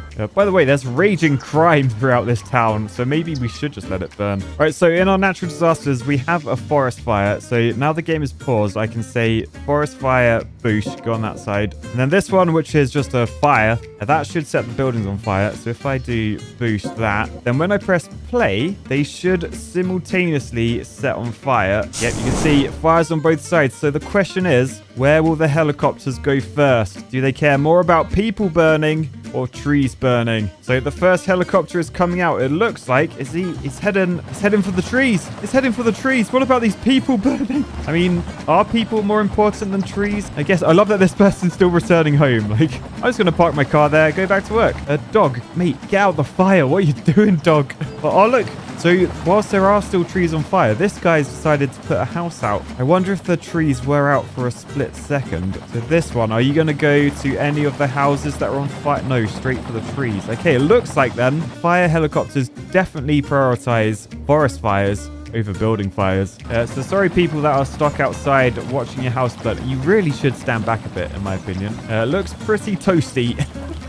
But the good news is they do actually put out buildings, just not as a priority. So again, quite surprisingly, I think, fire helicopters care more about trees than buildings. That myth is confirmed. Hang on a second. I've just set another fire at the other end just to confirm. And look, there's only one building on fire. Helicopters are going straight for the building and not the trees this time. Ooh, okay, I'm changing that. It's no longer confirmed. It's plausible. I guess they just decide what they think is more important at that time, I guess. Or perhaps it was because I wasn't completely symmetrical about the fires and I don't know, maybe it picks first. Either way, I think plausible is the answer for this one. On to the next one. And for this next one, I have leveled out the terrain at a terrain height of 0, so as low as we can go. And then I've put a wind turbine in the middle just so we can do a little test. We can see wind speed is 10. We're producing 8 megawatts. Now, the myth here is a buried wind turbine still produces power. So if we pause the game there, we remember the power output and wind speed, and then we do a bit of terrain shifting. So what I'm thinking, if we bring up all that ground, you can see that has brung up the wind turbine with it, but we can put the brush size down to 0. Then looking straight down, yeah, you can see down here, there is the wind turbine. If we zoom right out, you can see it's down that little square, which I've somehow done the strongest shape there. That was complete accident, I swear. And if we zoom out, you can really get a taste of just how deep that wind turbine is. So the question is, if we click on that wind turbine and then press play, wind speed 0, not operating. No way. You can probably tell from my voice, I was not expecting that to be a thing. I wonder if that's because it's like actually buried. Oh, and I want to know if I were to just make this a little bit wider. All right, so looking down there, there's definitely space for it to move now. So if we click on it now, wind speed still 0. Oh man, that's really cool. I wasn't expecting that at all. Oh, I don't know why that's so impressive. But the myth of a buried wind turbine will still produce power is busted. It will not. There's no wind down deep holes. And our first myth brings us over to the lovely Engitopia, where one of you reckons dams can't be set on fire. So since we have the world's longest dam here, I'm going to try and set it on fire. And very handily, we have a natural disaster literally called fire. So let's shove that. I mean, I guess anywhere. I feel like that bit is more likely to be flammable than not. I mean, I could just, I don't know, try and burn all of it and see what happens. There is also a forest fire natural disaster, so I might try shoving those on like the ends maybe. Can't imagine them doing much in the middle. Right, so we got a tree on fire. Wait, where is that? Why is that tree on fire? I don't know. The camera just took me over to here and there's like a single tree on fire. Like the dam's all the way over there. We have a few trees on that side on fire. Oh, look, down here. That building is on fire. I was hoping the wall behind it might go up. Oh, look down here. More building fires right next to the dam. Sadly, though, doesn't look like the actual dam is flammable. I mean, I've just done a few more fires down here. It looks like all the buildings next to it are on fire. But like even the pumping stations, they're inflammable. Like surely that fire should catch the pump. But look how many helicopters are in the air. It's ridiculous. Anyway, the myth of dams can't be set on fire. That is confirmed. On to the next myth. Now, for this next myth, we are heading over to where all these helicopters are. Look at all the helicopters. Helicopter tourism is one of the main benefits of living in Engitopia. If you want to see the land by sky, this is the place to be. Anyway, this myth is helicopters can survive a direct hit by a meteor. So I guess we want to go back into here. And if we go to the end, we have a meteor. I'm going to wang the severity all the way up to 10. And then I think I want to find an area of helicopters stood still. Oh, I just remembered the shape of that now. I'm just... Okay, I feel like there's more of a queue on the left nut than the right nut. So we'll head to the left nut. And I mean, maybe there's the best bit because it's like a bit of a, I think helicopters come down and then go back out. So I guess there's more likely to be stood still helicopters there. So now we're just scanning the sky, waiting for that meteor to come down. Oh, there it is. There it is. Right. So you can see it is flying in. So what I'm going to do, I'm going to try and pause it. Oh, no, I think we've missed. I think we've missed. Yeah, that's not going to hit a helicopter. I guess we can see if the impact will do anything to the... Whoa, okay. Quite a big explosion. They seem to be fine, though. I feel like, although that was a good shot, it depends what angle they come in at. I'm going to try and go a little bit, like, to the side. Maybe there. I mean, I guess I could try another one, like, down there as well. I may as well have a few goes, right? All right, so just like a fancy hotel, I've booked in a few meteor strikes. Oh, and I hear one. I hear one. Where is it? Where is it? Oh, there it is. Right, pause. Oh, wow. If that helicopter keeps moving. Oh, look how close that was. Okay, we didn't hit any with that one. So that was a fail. There is another one incoming though. Right, this one. No, I've missed again. Well, blooming now, that one came in low. That was another miss. Ooh, this one could be a direct hit. Oh man, that was actually close. You are a lucky helicopter. I tell you that, mate. I mean, I feel like it probably would be affected by that. But technically, I missed this one. No, I think we missed again. Oh, this actually looks spot on. Look. All right, let it get closer. Oh, I think we actually missed. We literally, that was so close. All right, well, sadly, my aim was a little bit off and we destroyed a load of the helicopter tours. I love that the helicopters like still land there though and then just disappear into oblivion. And he's like, right, that's the tour done for today. We'll just settle down here back where we started and they're dead. But yeah, if we zoom out, you can see... You can see I tried to hit all of them. I didn't get a single direct hit. I'm pretty sure, though. I mean, helicopters aren't going to get hit by meteors. The game doesn't work like that. So that is myth confirmed. Meanwhile, what can I destroy next? I'll tell you what, actually, if we head over here, this is the posh suburbs of Engitopia. And we knock down some of these buildings. Sorry if you live there. And we shove a fire station in there. A road out opposite. Shove a toll road there. Going out to the top. And then you know what? Why not 3 toll roads? And then we wait for some buildings to spawn up there. Because this myth is emergency service vehicles have to pay tolls. So what I'm thinking is I build buildings here, set them on fire, and then we see if fire engines come out and if they actually have to pay tolls to get up there. Because in the economy tab, we can actually see how much money we've made from the toll roads. Why is no one building here? Hello? I'll tell you what, can I set these buildings on fire? What's a really architectural one? Oh yeah, that's the one. The Theatre of Wonders. So we'll shove that at the end, and then we'll come to fire and we'll say, set the Theatre of Wonders on fire. It deserves to go up. I mean, look at the roof. Look at the stupid roof. It's a roof on top of a roof cantilevered from... Ah! Be angry. Anyway, right. We are at the fire station. We are looking straight opposite. We can literally see it's on fire. I can see the flames. Now, the thing is, these firemen, they have been trained to ignore all forms of architecture. So perhaps they won't actually head up there. Hang on 1 second. If I just hit pause and go to the fire, can they... Oh yeah, they can definitely see it. That is bright green, that road. And I think we can confirm that building is definitely on fire. Still no movement this end though. I mean, well... I mean, it literally says operating normally. I've just shoved a firehouse down instead. Perhaps they might do something. No fire engines in use. What if I give them all a pay rise? Oh, hang on. Wait, what are you doing? Wait, where did you come from? All the way over. I obviously didn't hit hard enough with my meteors. Right, I need to delete all these. Because maybe it wasn't a fair test. Because maybe the fire helicopters bagsied it. Right, hang on. We got a fire engine over here. He's literally come from the other side of town. Right, he's coming up this way. Right, pause. I mean, it's literally too late. The building isn't on fire anymore. Will he use the toll road? He's going up this way. He's going... Oh, he is!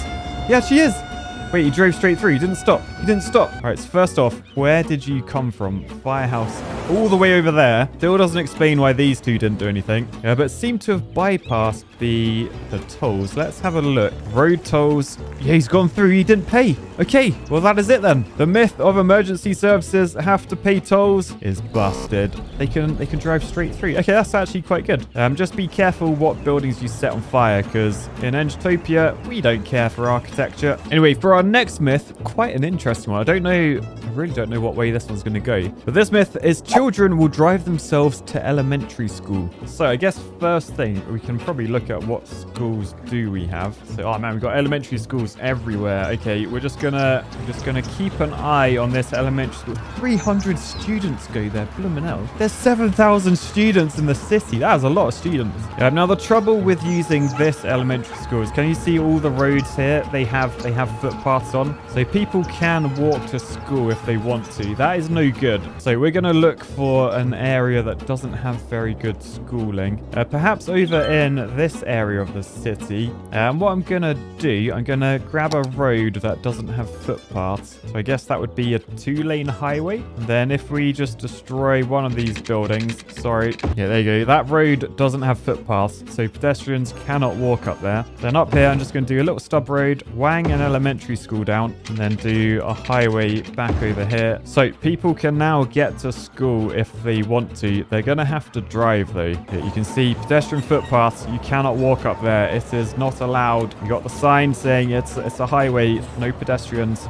So now I guess we just stay looking here, probably speed up time, and we wait and see if anyone is gonna go to school. Been waiting a long time now. Let me just check. Oh, there's no water at the school, so no one's gonna go there. Hang on. All right, there we go. Operating normally. It's got 230 students. Where are they? It's like a ghost school. Yeah, we literally have a car park here as well. Anyone that wants to come get educated, get involved. Yep, the school now has 300 students, apparently. Are we sure about this game? All right, now in Cities Skylines, you can actually, if you take a building, I literally can take any building. So if we click on this one, we can press that button there, toggle traffic routes view, and you can literally see who is driving to and from that building. So someone's going around the very efficient highway there. However, I've noticed if you do that with the elementary school, there's no routes at all. What if I do it with this elementary school over here that's in like a normal area? No traffic. Another school here, no traffic, even though there's cars parked in there. Interesting. Yeah, none of these have traffic. Okay, well, I guess the myth of children will drive themselves to elementary school is busted because no one drives to school, apparently. Well, I never knew that. Anyway, for this next myth, I need to find a roundabout. Aha, and I can see we have one here already. So I'm just going to hit pause. And basically, this myth is vehicles will drive forever on a looping road. So essentially, if I just go around and I delete all of these on and off roads, so you can see that is now a looping road. So if I now press play, will these cars drive forever? I mean, it's not looking like it. They just disappear. Oh, well, that's another myth ticked off. Vehicles will drive forever on a looping road. Busted. Now, for this next one, you're guessing a value for money. We're going to be busting 2 myths in one. So I'm going to head sort of away from everything. I think maybe over here. And then I'm going to be spawning a tornado of severity factor 10. And we'll just shove that in there. And then I'm going to wait and see what direction it goes. All right, and there it is. So I'm going to hit pause. And then we know we placed the marker there. So it's going to be traveling from right to left. Now, the 2 myths we're going to be busting are huge walls will stop a tornado. So we'll wang the train height up to the max. And then we'll just put a huge wall across there. And then see if that will deflect our tornado. Now, I'll hit pause again because the other myth we'll be busting is tornadoes damage underground infrastructure. Now, if you look down here, you'll see where the tornado has gone over this railway. It's completely ruined. So what I want to do, I want to take a railway off here and we'll go underground and then connect it back in over there. Then as we press play and watch this go over, we'll see whether that tunnel gets damaged. But for now, let's see what this wall does to our tornado. So there you go. It's reaching the wall. Is it going to phase through? Oh, it's phasing through. Oh my goodness. There it goes. So yeah, that literally just bunny hopped the wall. So first myth, huge walls will stop a tornado. Well and truly busted. Second myth, if we head down here, you can see that railway is destroyed. But this one, no symbols at all. That is absolutely fine. Which means tornadoes damage underground infrastructure is also busted. Value for money. All right, next up, we're going to be... Oh, look at all the grass has grown like in these craters now. It's just like a mountain range. Anyway, we will... I love the tornadoes just still in the background. We will be replacing these helicopter tours now with something I've never used before. And that is a blimp depot.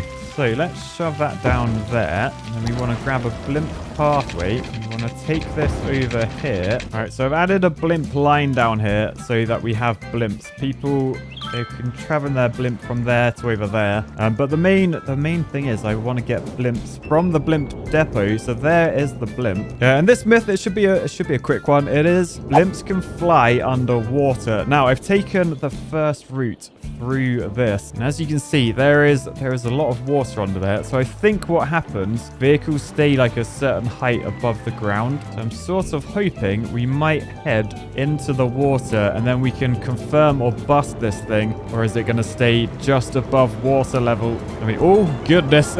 Bit turbulent there, I think. But yeah, that is not heading underwater right now. Okay, but that's fine. That is fine. For now, we'll call this myth plausible, but I am gonna prove it proper. Yeah, and I think I'm gonna do that by, we'll just see where this blimp goes. Okay, so it goes along here in the middle of my screen. So let's cut down a big old trench, and then we'll just make sure it's gonna be deep enough that the blimp would go underwater. So we'll fill the water level up to there. Oh man, the blimp's on its way. I mean, I didn't realize how slow the water would be. Hang on, let's add a few more. Come on, water. Come on, right. Anyway, you can see the blimp sort of heading over. Let's just see as it goes over the top if it does drop down. Because I don't know if it keeps a constant height like above the ground, and whether that ground includes water. Because it was flying pretty low over Atlantis. So as it heads in, look, it's going down, and there it goes. So that is a blimp flying underwater, or has it crashed?